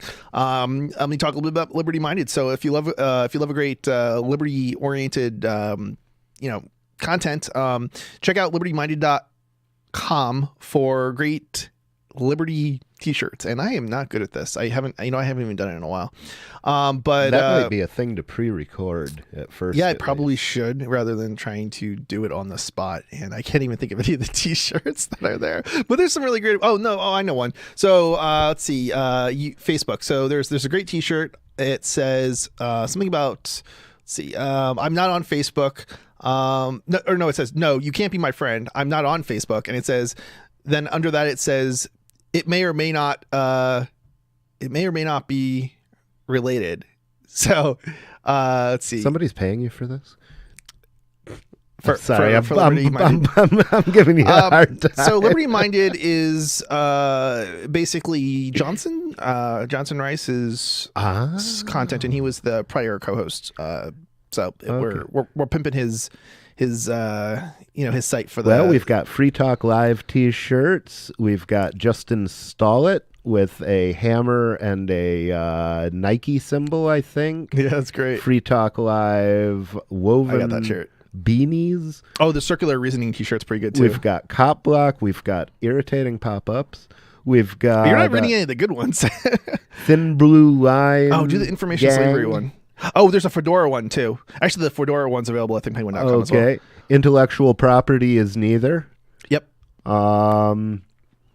Let's see. Let's see if jury nullification t-shirt, 21. I don't even know all of the different t-shirts on the site, because he's always coming out with new ones. He does an excellent job. He's a graphics designer. He's actually going to be doing some graphics work for Think Penguin, for Freedom Decrypted, to help us promote the show at different events coming up here soon. So we may actually end up having a new logo and other awesome stuff from him as well. But there's one of the shirts I love. Now I'm a Linux GNU person, so I love this shirt. But it's Fedora the Explorer, exploring one distro at a time. So it's a satirical for those who are familiar with Dora. I'm sorry. Did I say Dora? It's Fedora the Explorer, exploring one distro at a time, I think is what it is. Anyway, nice. It's pretty funny, and it's basically this. Dora is a character who goes like around the world, and I don't know, something, and it's really funny. Yeah, she goes around and blah blah blah. It's kind of making. I think the idea is kind of we're making fun of distro hoppers, and maybe Fedora users were saying are distro hoppers. I don't know, but I still think it's funny and it's lighthearted, and I've used Fedora myself. So it's not like I'm, and I hop. I'm not a natural distro hopper personally. I don't really like switching distributions, but I try to switch distributions because I need to know like what different distributions are doing, so that I can, if we have, somebody who's got an issue with something obscure, we can still assist with it. And so the more different distributions that people are using around the office, the more likely we'll be able to help. And we're not focused on one particular distribution. We want to be able to support everything, and we can do that. And it sucks when you buy software and you can only run one distribution on it, right? Or you have to leave something that the manufacturer gave you. Right. And that's the case with most computers and most hardware products that you buy. It might work with Ubuntu, but it won't work with, I don't know, Fedora or Triskel or whatever distribution that you want to use. And it's because there's proprietary components in there, and if the distribution doesn't include the proprietary components, or the proprietary component is it's in 1604 but it's not in 1704 for like Ubuntu or something like that. So all of a sudden you're stuck on 1604 and you can't upgrade to the newer release because basically the support is terrible, and it's because of these proprietary components. So Think Penguin, what we do is we focus on making sure the sources are available, so it doesn't matter what distribution you're using. When you buy hardware from Think Penguin, whether it's a Wi-Fi adapter or a TV tuner or a computer, you can be confident that you're going to be able to upgrade from one release or switch distributions from one distribution to another distribution and not have to worry about those issues for the most part. Nice. Yeah, so go over to thinkpenguin.com, and I don't usually promote Think Penguin on the show hilariously, but I just managed to get I think we should have a graphic saying sponsored by, because it's all coming out of your pocket, bro. Yeah, it is. And this show's been expensive to get off the ground. Why not shoot yourself some free advertising, or not free advertising, so long as it's you kind of funny. it. We do have the intro to the show is sponsored by, so we are. It's in there. We do somewhere. tell people that the show is sponsored by, but when we do 2 or 3 hours worth of content, on each show, and it's like you don't even hear Think Penguin in there at all, like not even once. It's like, is there any benefit to me, or what we're trying to do? And it's not. And I think something that we should try to improve on. I certainly there's a lot of different things I'd like to add. I think I would like to promote Penguin VPN service that we have a VPN. We provide VPN services as well, and we have a little mini wireless router, and there's certain particular products and services that we provide that I think would be good to promote on the show. So even if you know about Think Penguin for hardware and Linux and free software and stuff, you don't necessarily know that we have mini VPN wireless routers as an example. So I think there's different things, and not even thinking so much Think Penguin, but there's like other things like the Free State Project, for example, and migration movement. I think we could promote that a little bit more. We are promoting Free Keen, but and actually there's or ForkFest. ForkFest is a great conference coming up, or not conference, what would you call it? A festival, I guess, that happens over the summer, and you can go to forkfest.party, and basically ForkFest is it's a festival of freedom-loving individuals. There's a lot of technical people there. Notice the name Fork Fest. It's a fork of another festival called Fork Fest. I'll be at both. You can tell it was created, right, exactly. You could tell it was created by, or the name was, the person who came up with the name was a technical individual. So, because normally when you're talking about forking something, it's a piece of software. Well, he was a coin guy. And he was forking coins is where most people... Yep. Most people hear about it, but the name that I liked for it, because one of the reasons there's multiple names for it, even now. One of the reasons that we started this thing was because Ian Freeman and Chris Cantwell and possibly other people were banned from PorkFest. And just to be clear, we don't necessarily support everybody who we would welcome at an event. So even if you don't like somebody, that doesn't mean you have to exclude them from your event. Yeah, exactly. I don't agree with the guy. With Cantwell, I agree with Ian on For those who things. don't know, Chris Cantwell is a racist prick, and unfortunately, he's not the greatest person to be around, but certainly if you want to have a debate, with somebody, and if you support speech, free speech, he's a great person to have a debate with. He just you're gonna win the debate, I can assure you of that. So anyway, my favorite name for Forkfest is Bandcamp. So we can say funny. This one year at Bandcamp. Yeah, that's good. I put a flute in my the name I liked backpack was Somalia Fest, but I think a lot of people. That's a good name too. I think a lot of libertarians would get it. It's kind of making fun of the whole. It's one of those. It's sort of like if you don't like it, move to Somalia. No, it's like the donkey for like the Democrats. Like they started out as making fun of the other side, and then they those parties adopted the symbol. And it's that sort of like, I kind of feel like that's what Somalia Fest is. It's like Somalia Fest, a lot of people make fun of libertarians as well. If you don't want government, as that's kind of how a lot of people who are not libertarians portray libertarians as anti-government. And it's like, if you don't want government, well, just go move to Somalia. And Somalia is a war-torn, hellhole. Yeah, hellhole, and you basically don't want to live there. But the problem with that. But it did get better once its government collapsed until the other three took over. Well, and that's exactly the problem. This is the problem that all the people who make fun of libertarians, as anti-government and like, well, if you want that, just go. No, here's the thing: Somalia has a government. It has many, many governments, and it made the situation even more intolerable.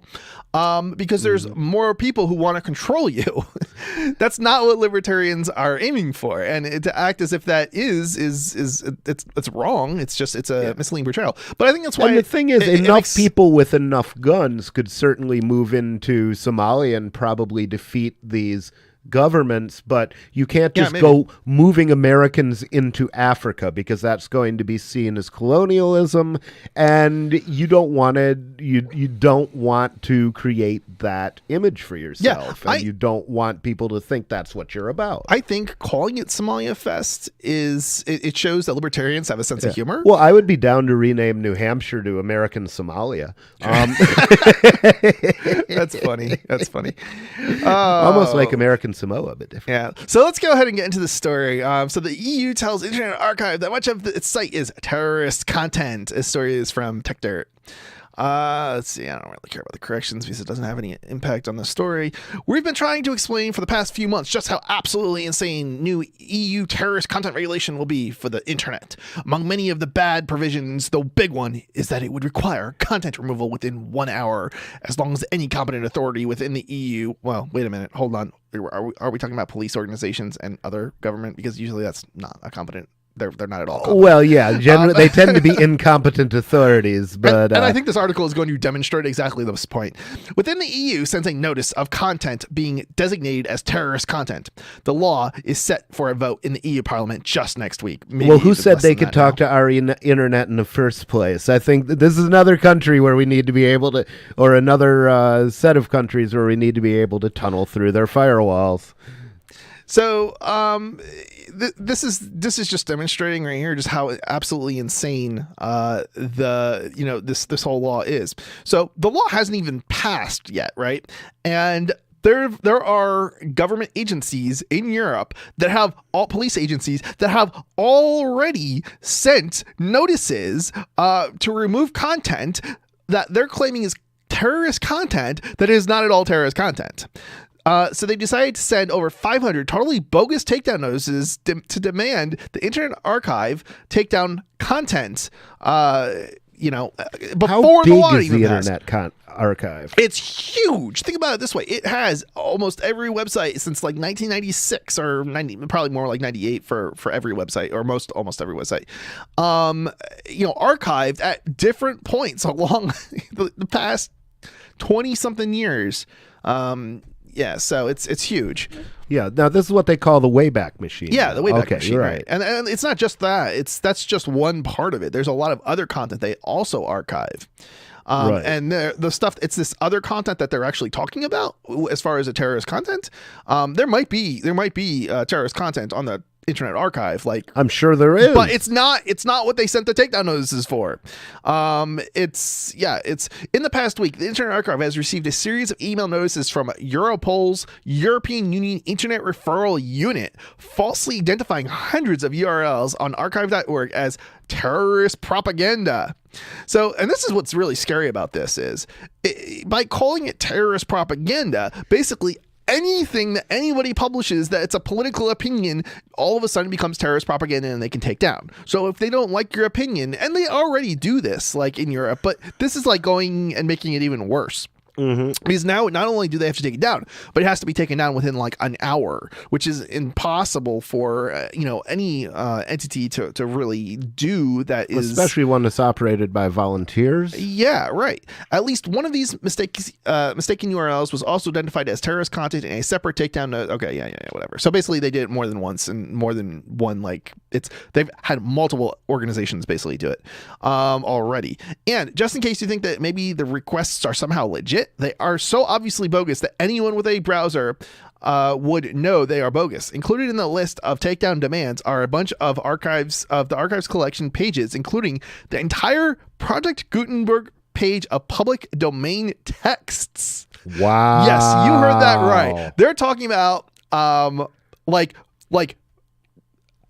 public domain texts that like books. Okay, they're basically taking down books that are in the public domain, because it's just absolutely insane. This is stuff that's like gone out of copyright, that's been around for like forever. Yeah, and like all the works of Shakespeare. Yeah, it's a collection of over 15 million freely downloadable texts with famed Prelinger archive of public domain films and the archive's massive Grateful Dead collection band. Also in the list. They've got the Grateful Dead on there. Apparently, nice. I'm gonna get a copy of that. Oh yeah, and also this is one that I think everybody. A page of C-SPAN recordings. Isn't that special? Everybody has to be able to relate to this one. C-SPAN, like C-SPAN does like political recordings of like the State House and stuff, right? Like that's what they do, and that's the stuff they're taking down. I mean, this is terrorist content. This is why this law is so bad, and it gets worse. And as the archive explains, there's simply no way that the site could have complied with the terrorist content regulations had it been law last week when they received the notices, and 2, that they should have blocked all that obviously non-terrorist content. The Internet Archive has a few staff members that process takedown notices from law enforcement who operate in the Pacific time zone.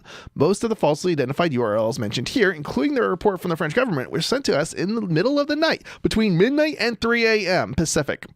And all of that report all of the reports were sent outside of the business hours of the Internet Archive. Basically, they're going to hold them liable because they don't have the staff in order to actually comply with these 1 hour have to requirements. Maintain a 24/7 data center. The other thing is, where is the Internet Archive? Are they going to have to shut their website down at night from 12? I mean, between they would have to in order to be in 5 p.m.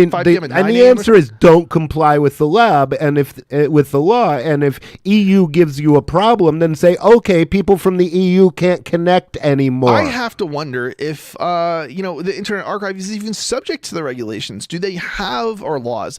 Do they even have operations in Europe? I don't know, but if they have even one person, they might have some sort of connection and ability to seize bank accounts or whatever if Internet Archives fails to comply. And this is why the only real solution is to burn the whole system to the ground. The 1 hour requirement essentially means that we would need to take down reported URLs automatically and do our best to review them after the fact. It would be bad enough if the mistaken URLs in these examples were for a set of relatively obscure items on our site, but the EU IRU's list includes some of the most visited pages on archive.org. Yeah, you heard that right. The most visited pages on archive.org. Clearly not terrorist content. And materials that obviously have high scholarly and research value. Yeah, you can say that again.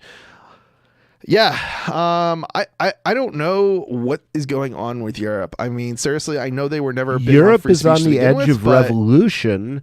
France is on the edge of revolution.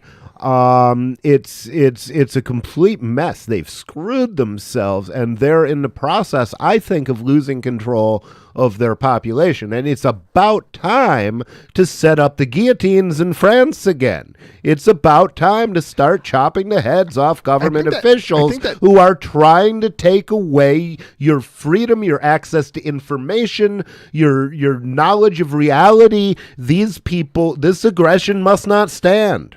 I think the time to do that was probably a long time ago, actually. Well, it's we can't do it before, but there's no time like the present. That's true. We can't go back. It's not going to get better before it gets worse. It's going to keep getting worse.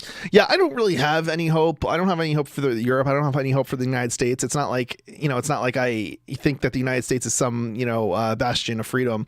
I'd like to make New Hampshire that, but I don't. Yeah. I certainly don't think, we have that right now. I mean, long term, I have a lot of hope. I think this. I think these governments are reaching the ends of our rope. I think that. We're going to are reaching the end of their rope. I think we're going to find that a lot of the opinion polls are fake. I think we're going to find from the people that I talk to, and of course I'm in New Hampshire, the live free or die state, but from the people I talk to, there's a lot of people who don't like what's going on. And yeah, I don't think anybody likes what's going on, to be honest. It's like, even whether you're on the right or even left, the Trumpers aren't happy, and he's in office. Right, exactly. One of the things that we probably should be doing and is basically reverting to the system of government that was originally intended for the United States, meaning individual states have the power, not the federal government. Because when you have the federal government, when you give the federal government too much power, which we've done in both Europe and the United States, you end up with a situation where there are drastically different political perspectives and nobody's happy. So you just fight with each other back and forth, and nothing ever gets accomplished on either side. And if you allow people to pass laws at the state level instead of at the federal level, all of a sudden people who are for one thing or another can get their way simply by moving to the state or a state that has laws that agree with them. Well, just in case you didn't know, there are several sets of instructions I'm finding on YouTube on how to tar and feather a politician. So, there are options. Is that terrorist content? Is that terrorist content? I don't know. Maybe it's just funny guy content. But I would suspect that the government's going to claim that is terrorist content. Even if it's not serious. And that's just because politicians are, and bureaucrats, they don't have a sense of humor. They never have a sense of humor. Yeah. I've yet to find a politician that has a sense of humor. All right, so let's keep going. Okay, Trump has made me laugh a few times. Yeah, this just because he's so absolutely insanely... he's Trump. I mean, what more is there to say? Sometimes he does a good job of busting on the liberals also. He really does, which I'm not crazy about the conservatives, but I don't love the liberals either. I don't necessarily know that means he has a sense of humor just because he's, making Well, you got to have a sense of humor to be funny. Yeah, right. Like, you can make somebody laugh and have no sense of humor at all. Yeah. So, a story from Torrent Freak. Stars doesn't like news about leaked TV shows. Takes down Torrent Freak tweet, which had no connection to piracy whatsoever other than it was talking about it. A few days ago, we reported on several major leaks of unreleased TV shows. This included several episodes from Star's original show, American Gods. Apparently, however, Star's didn't like our news reporting. To stop it from spreading any further, a representative asked Twitter to take down our tweet, stating that the articles in question infringes its copyrights. And there should be a cause of action on that, where if they say something infringes on your copyright and it doesn't, you should be able to hit them with a defamation suit or get something back from them, because otherwise whoever has the most lawyers can shut everybody else on the internet down. Yeah, and this is, I think, a danger of copyright in general. Absolutely. I don't believe in copyright. But also, false claims, there should be retribution for that. You should have to put down a deposit when you make the claim, and if your claim turns out to be nonsense, you should forfeit the deposit. I mean, certainly if you're using the legal system to do it, I would agree with you. There's certainly got to be a better system than what we've got. I'm not in favor of keeping people who are of lesser resources from taking action against somebody with greater resources, but at the same time, the people with greater resources who go after others should be held accountable, especially when they're lying to achieve their objectives. So I would rather that people with fewer resources fail to silence people with greater resources than to have people with greater resources able to silence people with lesser resources. Yeah. Let's see here. Earlier this week, we published an article that definitely fits that category. In the span of a few days, several TV show episodes leaked online before their original release, which is something that rarely happens, i.e., it's newsworthy. Due to the leak, complete seasons of unreleased TV shows such as The Spanish Princess, Rami, and The Red Line surfaced on pirate sites. In most cases, there were visible signs revealing that the leaks were sourced from promotional screeners. But other than that, information remains scarce. Oh, but not American Gods, because I really want to see that, and I'm boycotting the entire entertainment industry. Yeah, you should. I won't watch. I won't pay to see a movie. I won't buy a DVD. I won't buy a record. I won't buy a tape. I won't buy a DVD or a CD. I haven't done any of that in many years. If I can't get it off the internet, I don't partake. Yeah, I don't watch a whole lot of entertainment either myself, and I've actually gotten to a point where I used to go to the movies all the time. I watch it, I just torrent it. But I haven't been to, I can't even remember the last time I've been to the movies. In the last 3 years, I've probably been to the movies 3 times. Whereas I used to go like on almost a weekly basis. Yeah, usually I hear it's been released, I wait a week, and then I go look to torrent it, and if I can't find it, then I wait another week and try again. New Hampshire is just it's so interesting. It's so weird in that even in a city this is a smaller city than where I was living in New Jersey prior, and even in Keene, there's more to do in Keene than there was in the city that I came from. And the entertainment it doesn't even cost me anything. It's great. As with all of our news articles, we automatically posted a link to it on Twitter to share it with the audience there. The tweet was just a simple description with an image and a link to the news report. Nothing out of the ordinary, one would think. To our surprise, however, this tweet is now no longer available. Twitter informed us a few hours ago that the Social Element Agency asked it to remove the infringing tweet on behalf of Stars. The social media platform complied with the request, and as a result, our tweet is now withheld or removed, if you will. Yeah, so I mean, they used a DMCA takedown notice. It sounds like so it's pretty interesting for the. When I get home, I'm going to tweet a link to whatever it is they deleted to the article. Yeah, so it says here that the senior staff attorney at the Electronic Frontier Foundation has agreed. Stars has no right to silence Torrent Freaks news articles or to block its links or block links to it. The article reports that there are people on the internet infringing copyright, but that is a far cry from being an infringement itself, Walsh says. So there was a screenshot. The screenshots are an important part of the reporting that validate the facts being reported, so fair use. Stars should withdraw its takedown and refrain from harassing journalists in the future, she says, or she adds.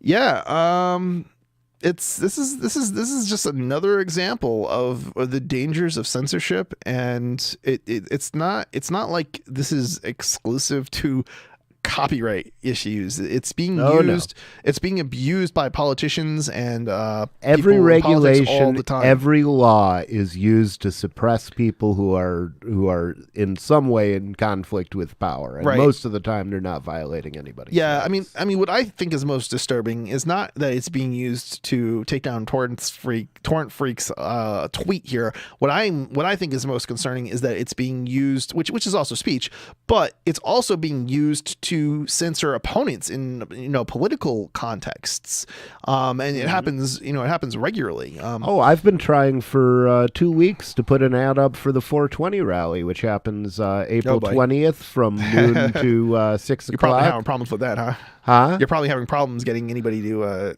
accept your advertising money, right? Well, yeah, I just got the letter from Facebook today to finish. They had to mail me a letter to verify my address.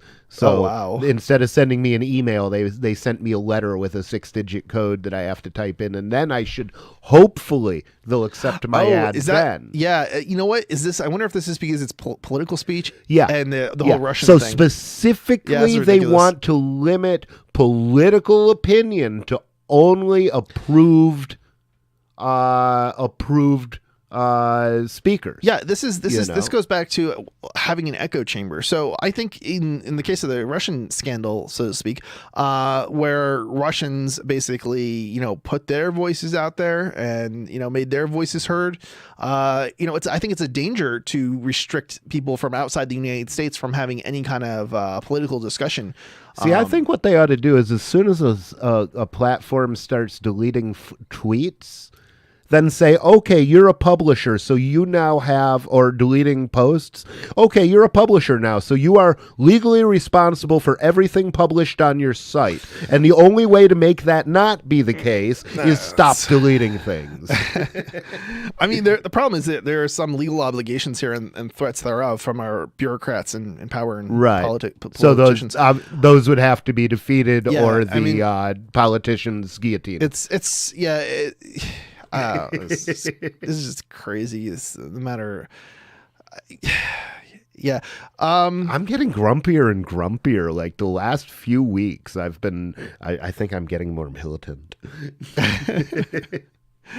Yeah, that's not something. That's probably not a good idea to get more militant. We're not anywhere in a position to do anything militarily, and that's how they will get you. It depends on how many people are. We don't have the numbers yet. Wait until we're a couple more years, and then maybe we'll have some. All right, Justice. So let's go. Let's move on to the WikiLeaks story here. Information provided, by the way, is for entertainment value only. It does not necessarily reflect the actual opinions of this station or the commentators. Justice.gov, the story is from. Actually, this is this is the press release, I guess, of what was being charged with, and this is just so outrageous. So there are stories on this, but I'm actually gonna take it right from the horse's mouth.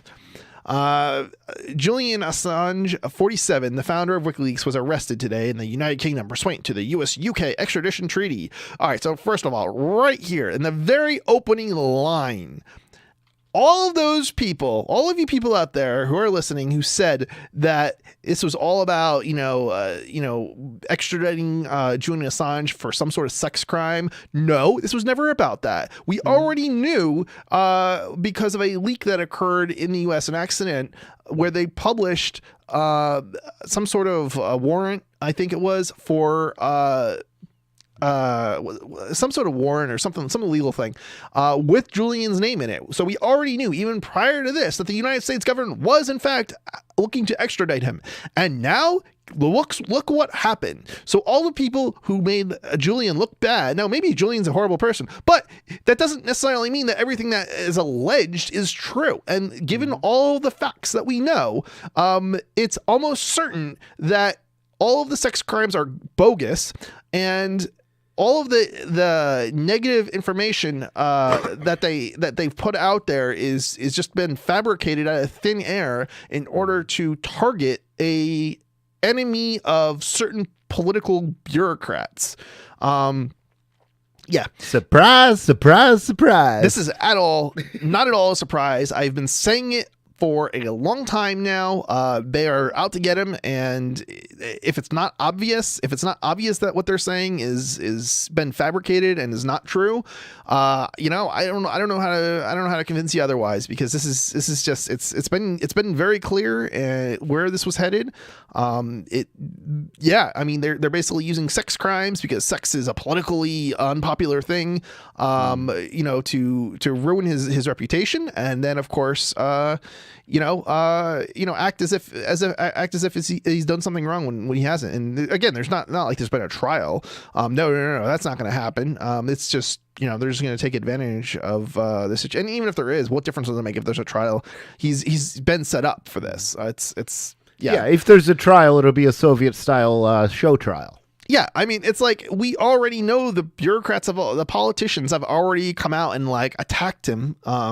So many people have come out and attacked him. It's so obvious that there are a lot of, basically, well, we know there's a lot of government people employed by government. I mean, it should be no surprise that when the government says he's a bad person, that there's going to be a lot of people coming out in his defense, because all of those people are being paid basically by the government, and it's in their interest to come out against these individuals that the government says are bad people.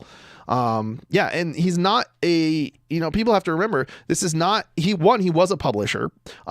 But 2, he's not subject to U.S. jurisdiction. He was never in the United States. He did not publish from the United States. He did not publish. There's no connection to the United States, and yet they're still trying to go after him. As if, and even in the United States, we have certain rights, free speech rights, and he's. Yeah, okay, let's get into the story, and you'll just see how ridiculous it is.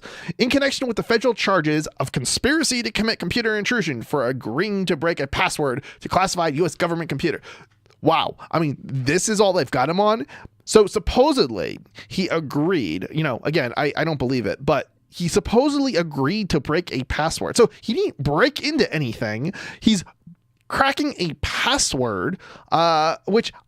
When was that a crime? Where does it say anything about cracking? If you crack a password, it's not the same thing as breaking into somebody's systems. It's not trying to gain access to somebody's system. He's accused with conspiracy, though, and so that would be if you're cooperating with another person to break into a computer, and you're part of the partnership is to break a computer, then you are engaged in a conspiracy. So that, I mean, it sounds like he may have technically broken the law if these allegations I think conspiracy. are true. I think conspiracy allegations are just absolute. Their conspiracy laws are ridiculous to begin with. But I would tend to agree. I mean, they're basically used to charge people who didn't even necessarily agree to or participate in the crime, but because there's some tangent evidence that they were along with the person at the time that the crime happened, that they're automatically guilty of the crime. Look, you go into a shop and you don't know the person that you're with is going to kill somebody. Why should you be held liable? But because you were there and now you have to drive the getaway car, when you didn't even have the option of not driving the getaway car because the guy who you're with has a gun, and is basically you're under duress and threat. Why don't you have a gun too? Well, yeah, I mean, it's a good question, but you get what I'm saying. I mean, it's like that. That's basically what a conspiracy charge is. And if you accept that, you're nuts. You're absolutely nuts because it could happen. The same thing could happen to you. Usually, what that is they'll usually if you go in to rob a store and your accomplice shoots somebody, then you'll generally be charged with felony murder.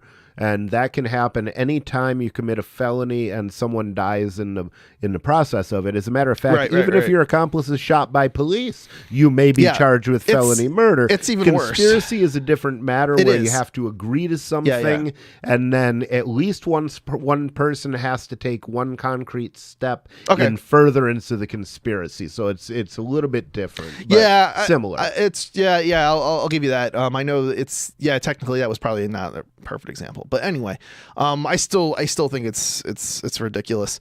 According to court documents unsealed today, the charge relates to Austin Nugent's alleged role in one of... I also don't believe in the concept of computer hacking. I think it's just ridiculous. Yeah, I think it should be perfectly legal. That's how we would find out. I mean, the main thing that making hacking illegal does is there are fewer people out there testing the computer systems, and so bugs aren't getting reported as much as they should.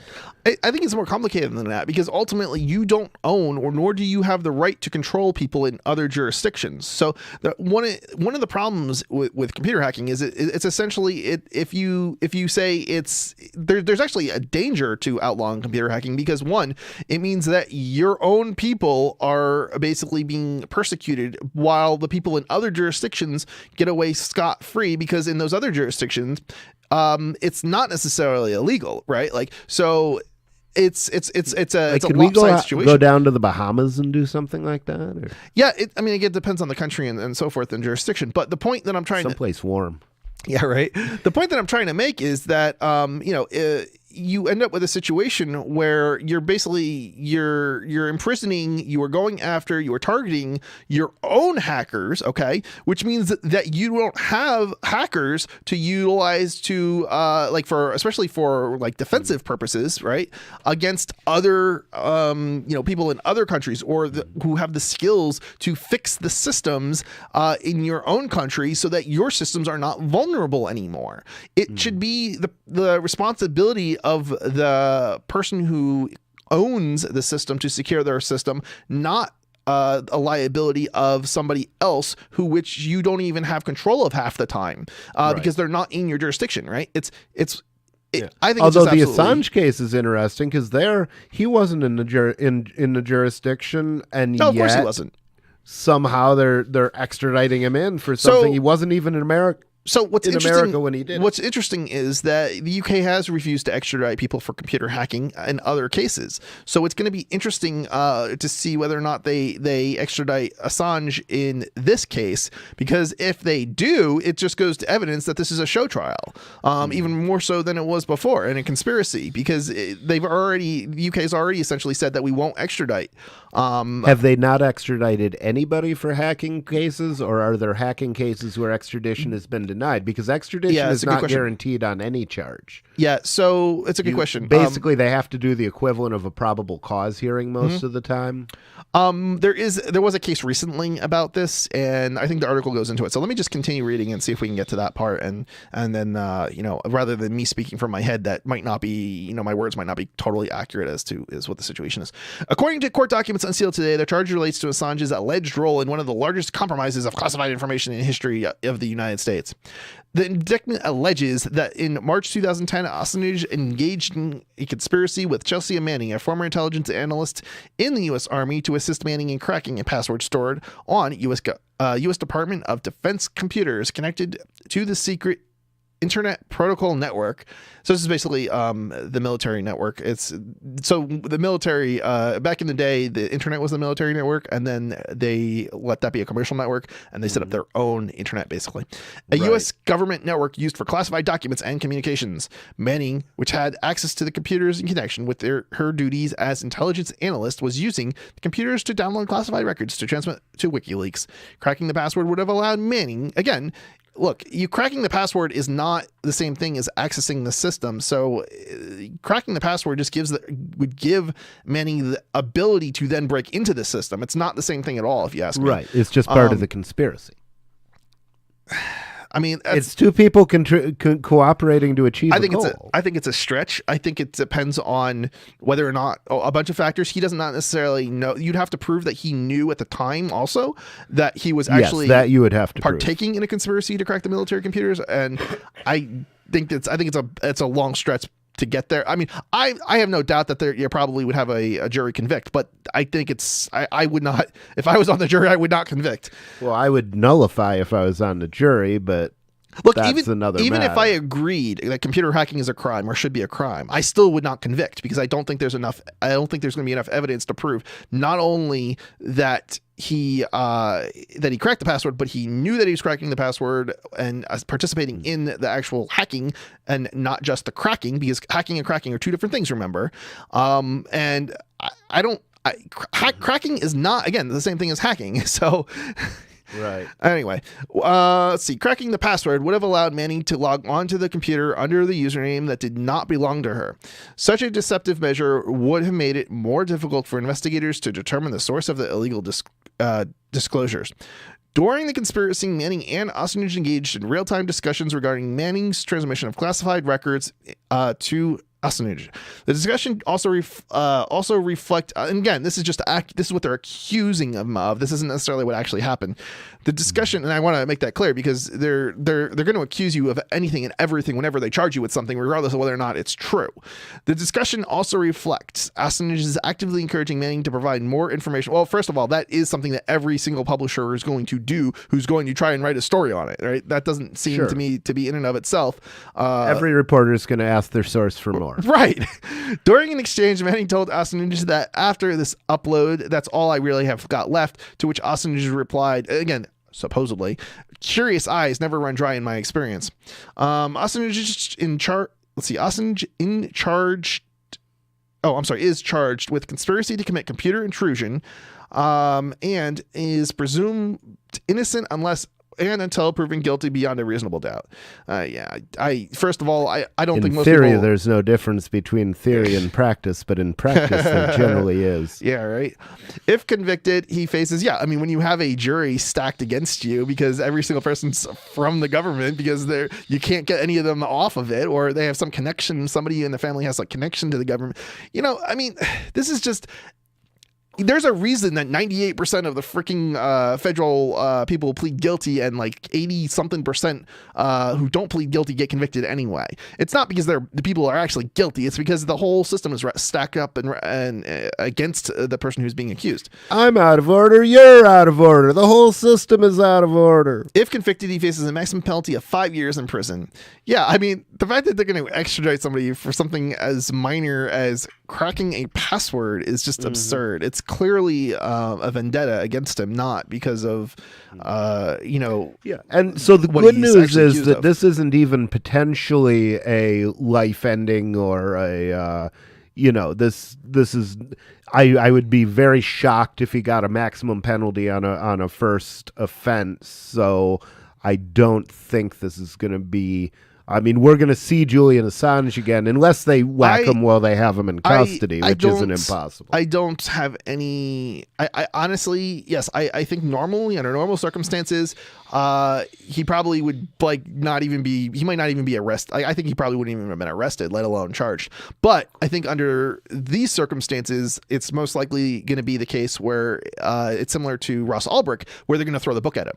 So he will get. Now, 5 there's years. an educational opportunity in here too, which is if you give somebody a password to crack, don't tell them what it's for. Don't give people, if you're involved in something illegal with somebody, don't say more than you have to say. Some things are better left unsaid. I think it's also interesting that it's okay for the government to do it, but it's not like for them to crack passwords and to, spy on you and stuff. But it's not okay for a reporter who has more of a legitimate claim for doing so. And cracking isn't illegal. I mean, I ran crack on my system every week when I was a system administrator just to see if anybody was using, weak passwords that were subject to dictionary attack. Hacking isn't necessary. First of all, I mean, okay, so the way we're using the word hacking. So I don't know if that's technically hacking or cracking if you're cracking your own machine. Yeah, I mean, so the way they're using hacking, okay, is breaking into systems. And the thing is, hacking is not actually illegal unless it's done so without the permission of the owner. So there's so many other factors here, and I have to wonder if there's really a legitimate conspiracy charge here also because, well, if Manning was working for the government, then why wasn't he authorized to use that machine? Right. Now, interesting, exactly. He wasn't authorized to use that username on that machine. So as a sysadmin, if somebody's logging into a machine under a username that's not his, I'm going to be irritated by that. I don't think I'm going to call the police. Yeah, I mean, well, I know I'm not going to. So under the Computer Crimes and Abuse Act or something like that that they passed, I think it's also a crime to exceed your authorization level. So if you, and this law is actually really dangerous, Computer Crimes and Abuse Act. So if you are on Facebook and you violate the policy and you say something that they don't like or you violate some rule, well, that's also, you're violating the Computer Crimes and Abuse Act, the way the law is written anyway. So it's a very dangerous law, and it has gotten used repeatedly to basically go after people, and a lot of people have committed suicide over this. So it's just one of these laws that should not exist. U.S. Attorney for the Eastern District of Virginia, John C., Assistant Attorney General for the National FBI's Washington Field Office, made the announcement after charges were unsealed. First Assistant Attorney. All right, I don't think we need to read any of that. Let's see. Is there anything else that's interesting? Yeah. So that's the main thing. I think we're good. Yeah. So yeah, it's 7:30. So I think we're probably, I don't know. Let's see. We have any? Let me look through here real quick and see if there's anything else that we should be doing. That's another good one to do, but you have to wait, I think. So Microsoft, this is kind of interesting. This news, I'm not worth reading the story, but so oh my god, Ubuntu reports Microsoft says Edge may come to Linux eventually. Now I really have to wonder, does anybody care if it comes? I mean, I would like Edge to be available under Linux just so I could use it to test websites, because I'm not going to set up a Windows box to test against Edge. I'm gonna, if it doesn't work with Edge, I don't care.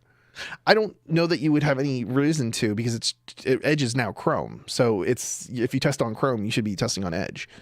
Well, I'm sure they did something to it, or they'd just say test with Chrome.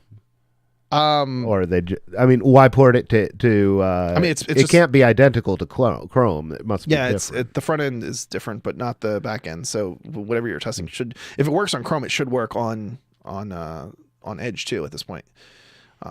So, well, in theory, there's no difference. Yeah, I mean, I get what you're saying. I wouldn't bother testing on, like, personally. I don't bother testing on Edge. I make sure it works under Firefox and Google. And if people tell me it doesn't work under Edge, I say use Firefox or Google. If I was a developer, I would test with the different rendering engines basically, and not worry about the particular front end component, because that's not really what you need to test in order to make sure a website is going to work properly.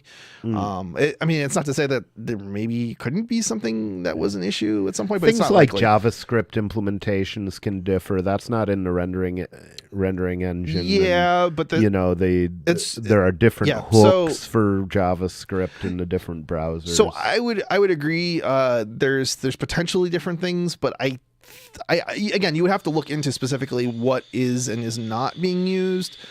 But my gut feeling is they're probably using all of the same components too, for the most part, that are underneath. And if I'm not mistaken, I think one of the reasons that they were moving to Chrome's engine and so forth is not because of the engine, but because of some JavaScript component or something.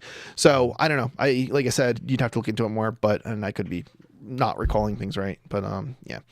So let's see what else we have. Liability. This is a good one. EU court asked to rule on piracy liability of Usenet providers. So this is from Stormfreak. So this is actually still an ongoing issue where they're trying to hold Usenet providers liable. It's such a ridiculous story. And that is very ridiculous, because Usenet does not generally censor. No, well, they're a common carrier, right? It's like an ISP basically. It is an ISP for all intents and purposes. They're just syncing different servers together so people can post and read content. Now there are moderators, so if you're gonna go after somebody, you would probably go after the moderator, or I don't even know, whoever has control of the news group, I guess. That's where you would theoretically, I think, attack. Like if you were gonna somehow, if you're, I don't know. I mean, again, I don't believe in the copyright to begin with, so I don't necessarily think it's legitimate to begin with. But yeah, I mean, if you do think it's legitimate, then that's where you probably should target, because otherwise you're basically saying, okay, we're gonna wipe anybody's ability to post comments on the internet because some of those people are posting things that some people don't agree with. So here's some of the questions that have to be answered. Is such a Usenet provider performing an act of communication to the public under EU law? If the answer to question 1 is yes, is the Usenet provider liable for this act of communication, or is it shielded under Article 14 of the e-commerce directive? 3, if the answer to question 1 is no, the Usenet provider playing an active role is the Usenet provider playing an active role that would make it liable for copyright infringement? Well, they're not playing an active role. That's if the answer to question 1 is no. Right. So let's go back to 1. So is such Usenet provider or platform an act of communication to the public under EU law? I mean, that just seems ridiculous that it would be, considering it's just providing a generic service and it has no connection to the content itself in the first place, or the communication thereof. All right, so let's see here. 4, if the Usenet provider is shielded from liability, is there anything else it can be required to do? Well, yeah, I mean, probably, unfortunately, because copyright, owners have they have their grip on politicians more so than anybody else does. And basically the law says that you have to take down content. So, on any kind of servers that you control. So theoretically, yes, but each Usenet provider would have to have some sort of DMCA notice for any given piece of content on any given, thing that was posted, which I could see being, that could be a challenge. But, theoretically, that's what they would have to do. I mean, it's no different than, Google, right? I mean, Google, you can get content taken down, but Google's not liable for, all the, content on it. Yeah. So let's see. So that was probably enough of that one. Let's see, more jails. Yeah, this is one that I kind of wanted to cover. I hated those. Yeah, so you can actually speak on video this. things. So yes, this is from Ars Technica, and more jails replace in-person visits with awful video chat products. Let's see here. So video visitation services cost as much as 50 cents per minute. So do you want to talk a little bit about Keen, because you actually experienced this and so forth? Yeah, Keen installed these things, and I mean, for one thing, there's no physical contact. Like, I mean, normally if you're in prison, you can give your visitor a hug. If you're in jail, you can't. Depending on the prison, I think maximum security, you may talk through glass.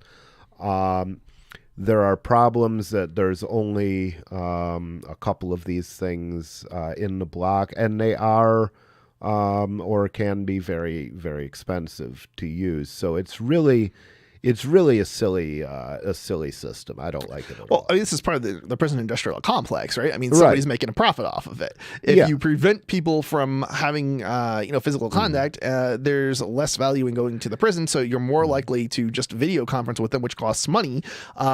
So somebody is making a boatload off of this. Oh yeah. Yeah. It's yeah. I mean, they make it out as if it's reducing the costs, of housing prisoners, which, yeah, it does, but it's also, it's also got another aspect to it of somebody's making money off of this. So let's see here. No longer be able to visit with family members face to face. Yeah, this is just, I don't even know if I really want to go into this at all, because it's all stuff that it's just kind of like, I mean, yeah, basically the prison industrial complex sucks. Yeah, it's terrible. You want to know the people who are victims more so than anybody else? It's not the people who have done the victimization. It's the people who are then victims of the system itself because they've been charged with a crime, whether or not they've committed that crime. Yeah. Yeah. So. Let's see here. Facebook. This is really funny. I don't want to go into much of this, but this is from The Guardian. Facebook are morally bankrupt liars, says New Zealand Privacy Captain Commissioner. Obvious. Yeah, Captain Obvious. But what's more funny is it's the New Zealand Privacy Commissioner who is saying this, and she is one of the people who have basically reacted to the Christchurch attacks, and basically said that Facebook should be liable for the content that people host, and it's talk about morally bankrupt pathological liars. See here, they are morally bankrupt pathological liars who enable genocide. Can you really believe this? Facebook enables genocide. Facilitate foreign undermining of democratic institutions. No. You're the one who's undermining democratic institutions. In order for a democratic institution to have any legitimacy whatsoever, you cannot censor what people think or feel or anything. And the number one enabler of genocide is gun control laws, which you idiots just passed. Right, exactly. You cannot say that Russia cannot comment on your election process or some political things in the United States.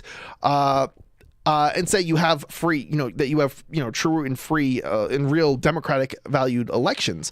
And at the same time, if you go after somebody who is, look, murder is terrible, but if you go after somebody and say they can't post a comment, about murdering people or whatever they want to do, or committing genocide, again, your democratic institutions are not legitimate. And it's not to say that I support genocide or murder or any of those things, but I support the people's right to say those things, because if you don't have that, you do not have legitimate democratic, and I don't think we have legitimate democratic institutions. But if we're going to act like we do or pretend that we do, you gotta be able to have total free speech. And I don't think, it's just, Agreed. Okay, let me keep going. What else do we got here? That's worth saying. I'm just trying to get through. I probably would go through more of this, but it's like I want to get through some of this because I already got so many great stories and we're so backlogged as it is. Do you want to do a second episode this week? No. Do on Wednesday or something? No. I don't want to go that far. Let's see here. Google helps government conduct warrantless searches, alleges Epic. Electronic Privacy Information Center, a civil liberties group based in Washington, D.C., filed a amicus brief in the United States versus Wilson case concerning Google scanning billions of users' files for unlawful content and then sending that information to law enforcement agencies. Yeah, I mean, basically, it's a bypass of the Fourth Amendment in a sense. So basically what they've decided is the Fourth Amendment basically doesn't apply to content that companies hold on you, as opposed to which it could or could not. Content yourself. It depends. I mean, if I uploaded something to Facebook that said I was going to commit a crime, and Facebook sees that and spontaneously says, "Ooh, I don't like the look of that. I'm going to call the police and tell them about it." That's not. That would not be a violation of the Fourth Amendment. Just like if my landlord comes into my house and sees, the severed head of my enemy, the severed heads of my enemies stacked up on my personal shrine, he might call the police and say there's something kinky going on. Yeah, I mean, I think it's. I don't keep. That's not where I keep the heads of my enemies. But but it's a different thing, I think, when the government goes to Facebook and says, "Could you look for this information for us?" Because at that point, I think they become an agent of the state. Oh, absolutely. And they should be bound by the same rules as the state. Yeah, and I think it's probably a good distinction too. But it's the legal distinction that should be made, and it has been made in some cases, but not as many as it should. Yeah, it's and this is another good reason not to use Gmail and not to use Google and not to use Facebook and not to use these centralized entities. Google is the worst of them, though, because Google will not return you all the stories. It will hide the stories they don't want you to see. But yeah, you're right. All of the privacy things are awful. Google does that because they have to, because of the Digital Millennium Copyright Act. So I don't know. I mean, I don't necessarily agree. Do we need a dark web search engine that searches the rest of the web so that people can't locate the search engine and tell it not to tell you things? We definitely need that. And unfortunately, search engines are just really, really hard to do right, and they're expensive and everything else, and unfortunately it's one of the reasons that most search engines, pretty much all search engines that are not Googled, are not that great, because it's just such a huge undertaking. I like DuckDuckGo. That seems to work well for me, and I use Dogpile. It does too, in a degree, which hits many different search engines and then interlaces the results. Yeah, it's not, there's it I feel like it's lacking to a great degree, but I would agree with you that there is to some degree, and also it's also partially it's actually backed by Google, or not backed by Google, it's using Google, so it's not really a search engine in and of itself. It's just kind of a front end. Is that Dogpile or DuckDuckGo? DuckDuckGo, I believe, Startpage, I think all of those are... Because DuckDuckGo does return to me a lot of things that Google doesn't want it's because it's a mix seem to want me to see. Well, it's a mix of different search engines traffic, so that's why. Right. But so it uses many search engines behind the scenes. It uses, I believe it uses Bing's engine, and it uses Google's engine.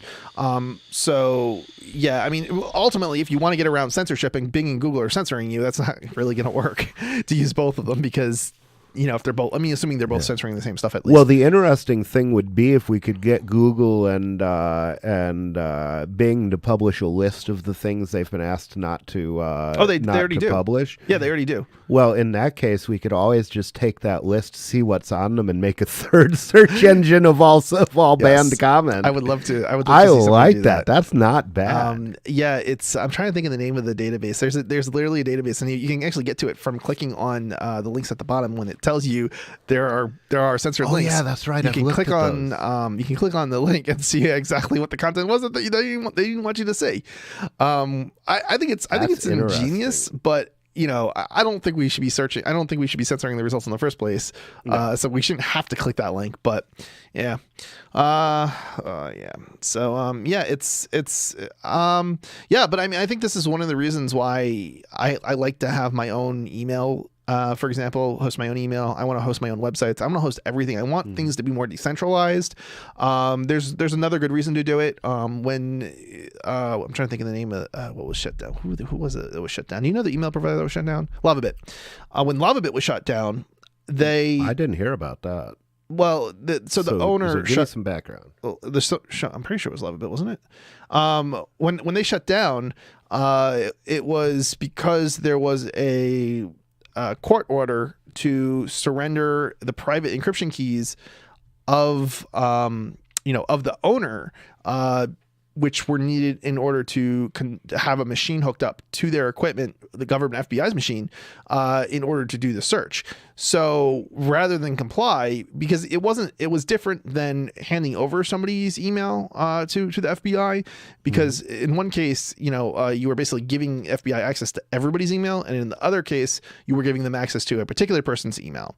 So they basically shut down. And this is one of the risks of using an email provider as opposed to hosting your own email. Because if you host your own email, if somebody else's basically, server, somebody has to hook up FBI equipment, and when they can see any other emails they want, they won't be able to see your emails because your emails are on your own server. And if they get your server, they won't get anybody else's content as a result as well. And they can't serve a warrant on you without you knowing about it, but they can serve a warrant for your information on Google without your knowing. Yeah, about generally, there are like no-knock warrants, and I think there might even be not no-knock warrants, secret warrants. Yeah, there are FISA if issues secret warrants where it's illegal for the person the warrant is served to tell the subject of the warrant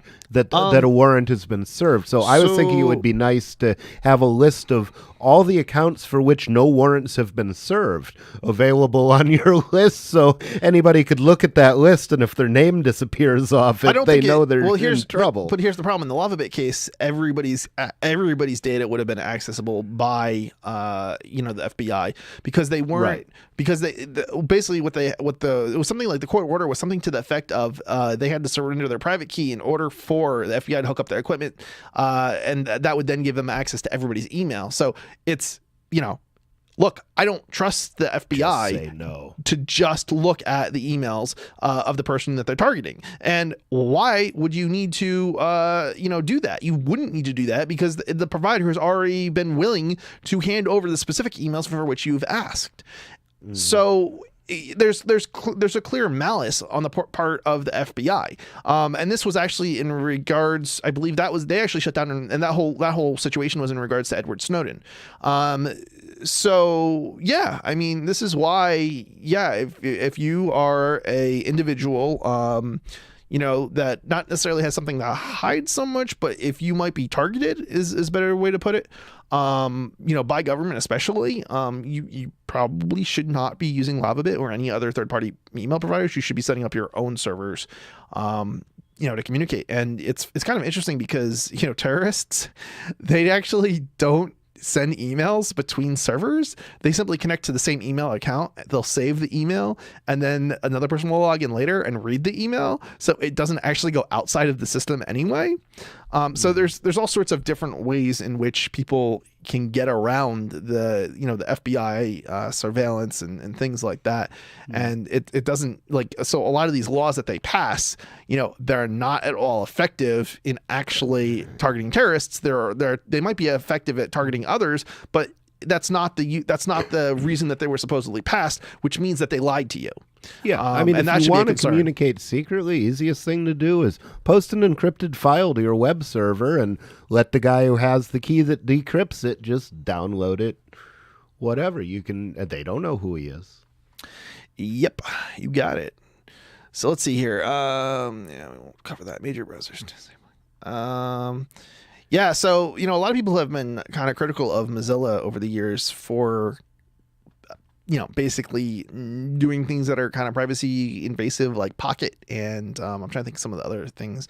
They've got ads. I can't think what it's called, but they basically push ads and little proprietary bits of software to your computer, and without your knowledge, and they make it very difficult to disable. Well, guess what? I still think Firefox is better than the other browsers, but anyway. Bleeping Computer has announced, or has a story that says major browsers to prevent disabling of click tracking privacy. And guess basically what this article is about. And I don't want to read even a bit of it because I just don't want to go into it too much. But basically, Mozilla has been the only major browser entity that has decided that they will continue to allow you to disable. Or basically they're giving you privacy. Okay. All the other browsers have said, we're not going to allow you to opt into greater privacy. And what they're talking about is when you go over a link, when your mouse moves over a link, there is an option, if you don't disable it, where you're hovering over that link will go and download and basically ping the server, even if you don't actually access that website. And so it's potentially a privacy issue. And so Mozilla has said they're going to allow people to continue to disable that. Whereas all the other browsers have said, we're not going to allow you to disable it anymore. So I don't think that's really interesting because, if it's sending a request to that server, one server could send information as part of a GET request, for example.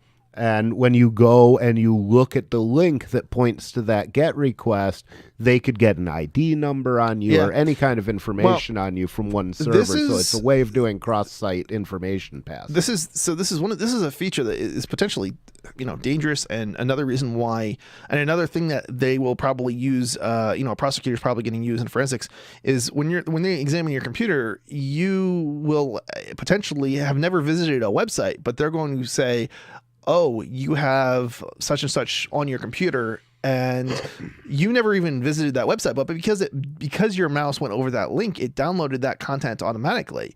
Mm-hmm. And so you could just imagine where this is going in a case. Now, whether, I don't know what kind of website it might be, but maybe it's like you searched for To Kill a Mockingbird and your mouse went over a link to a site on how to murder, how to commit murder and get away with it. And somebody, maybe your wife was murdered, and now all of a sudden they're going after you, and they have evidence on your computer that shows that you looked at this how to commit murder and get away with it, and you never actually looked at that site.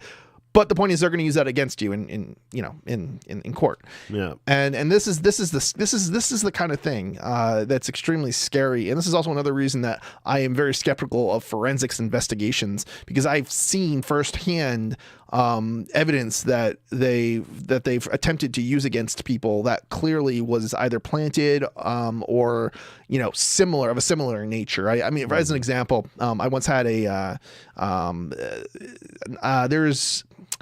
I didn't actually have access to the image, the hard disk image itself, but basically I was looking for a lawyer, and I can't tell you who or any of the details, but basically I was looking at this evidence that was sort of evidence. It was a copy. It was basically a printout of the timestamps and dates and things like that of content, a bunch of images that were on a computer.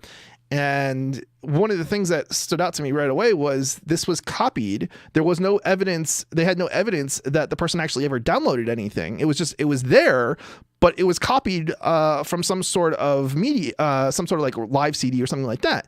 And one of the reasons it was pretty obvious that this was what happened is the timestamps were all exactly the same.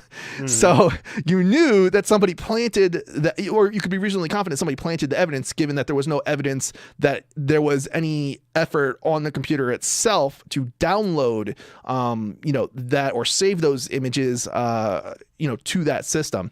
And it did end up turning out that what had happened was somebody had planted child pornography, an ex-employee of this business owner, on one of the I guess the owner's computers after he had fired that employee. The employee came back, I guess, and planted the evidence and then called the cops. And so they arrested him, and I'm sure his life was ruined because once the accusation occurs, that's usually what happens. So essentially this employee was effective in ruining this guy's life, even though the charges were dropped.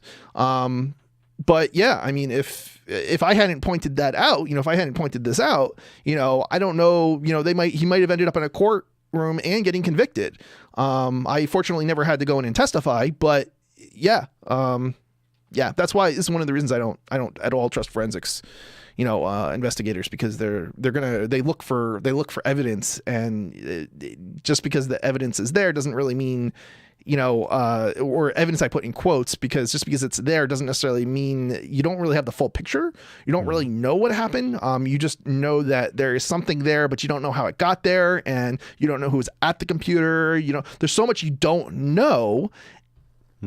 How can you come to the conclusion, that it was a particular person and it wasn't somebody else and all this other stuff? Yeah, I mean, that's very difficult. Anybody can walk up to your computer, and if the screen's unlocked or they can get into it, they can look at anything they want to on it. So that is a big question. Just because this was on my computer doesn't mean I put it there. Yeah, and I do notice I found an interesting article. We talked about LavaBit, Snowden's email provider, being shut down. Well, apparently they're back, and LavaBit is now up. I don't know if they're run by the same people or if they're as trustworthy as they were, but they're back. I don't. So I do know a little bit about what happened. Is they brought back a solution to solve the problems that they had. And now I think the FBI would not be able to get access to the emails or something like that. But it's far from a good solution, if you ask me. The best solution is to host your own mail server and, let them create a warrant, let them seize the emails on your server. Don't be a victim of, this total surveillance state. Just because somebody else's emails get searched, your email shouldn't get searched. The government should not be able to connect to Google servers and download whatever emails they can, I'm sure, because there's actually a law that was passed, I think, in the 90s, and it says something to the effect that every ISP has to provide devices which will give government access, backdoor access to those devices. So it's written in law. Yeah. Wow. Yeah. Let's see here. Let's go on. So did you hear about the Backpage? The recent Backpage thing? Oh, yeah. There's a few in Manchester. I know a lot of the girls use one Backpage, which is onebackpage.com. Is that a more graphic version of Backpage? It's not. It does allow more graphic pictures. It's not the service that this one is talking about. Yeah, so this is from the mcall.com, and basically it just goes to evidence why Backpage shouldn't have been shut down. Backpage is gone, but a more graphic version is again fueling prostitution busts in the Lehigh Valley.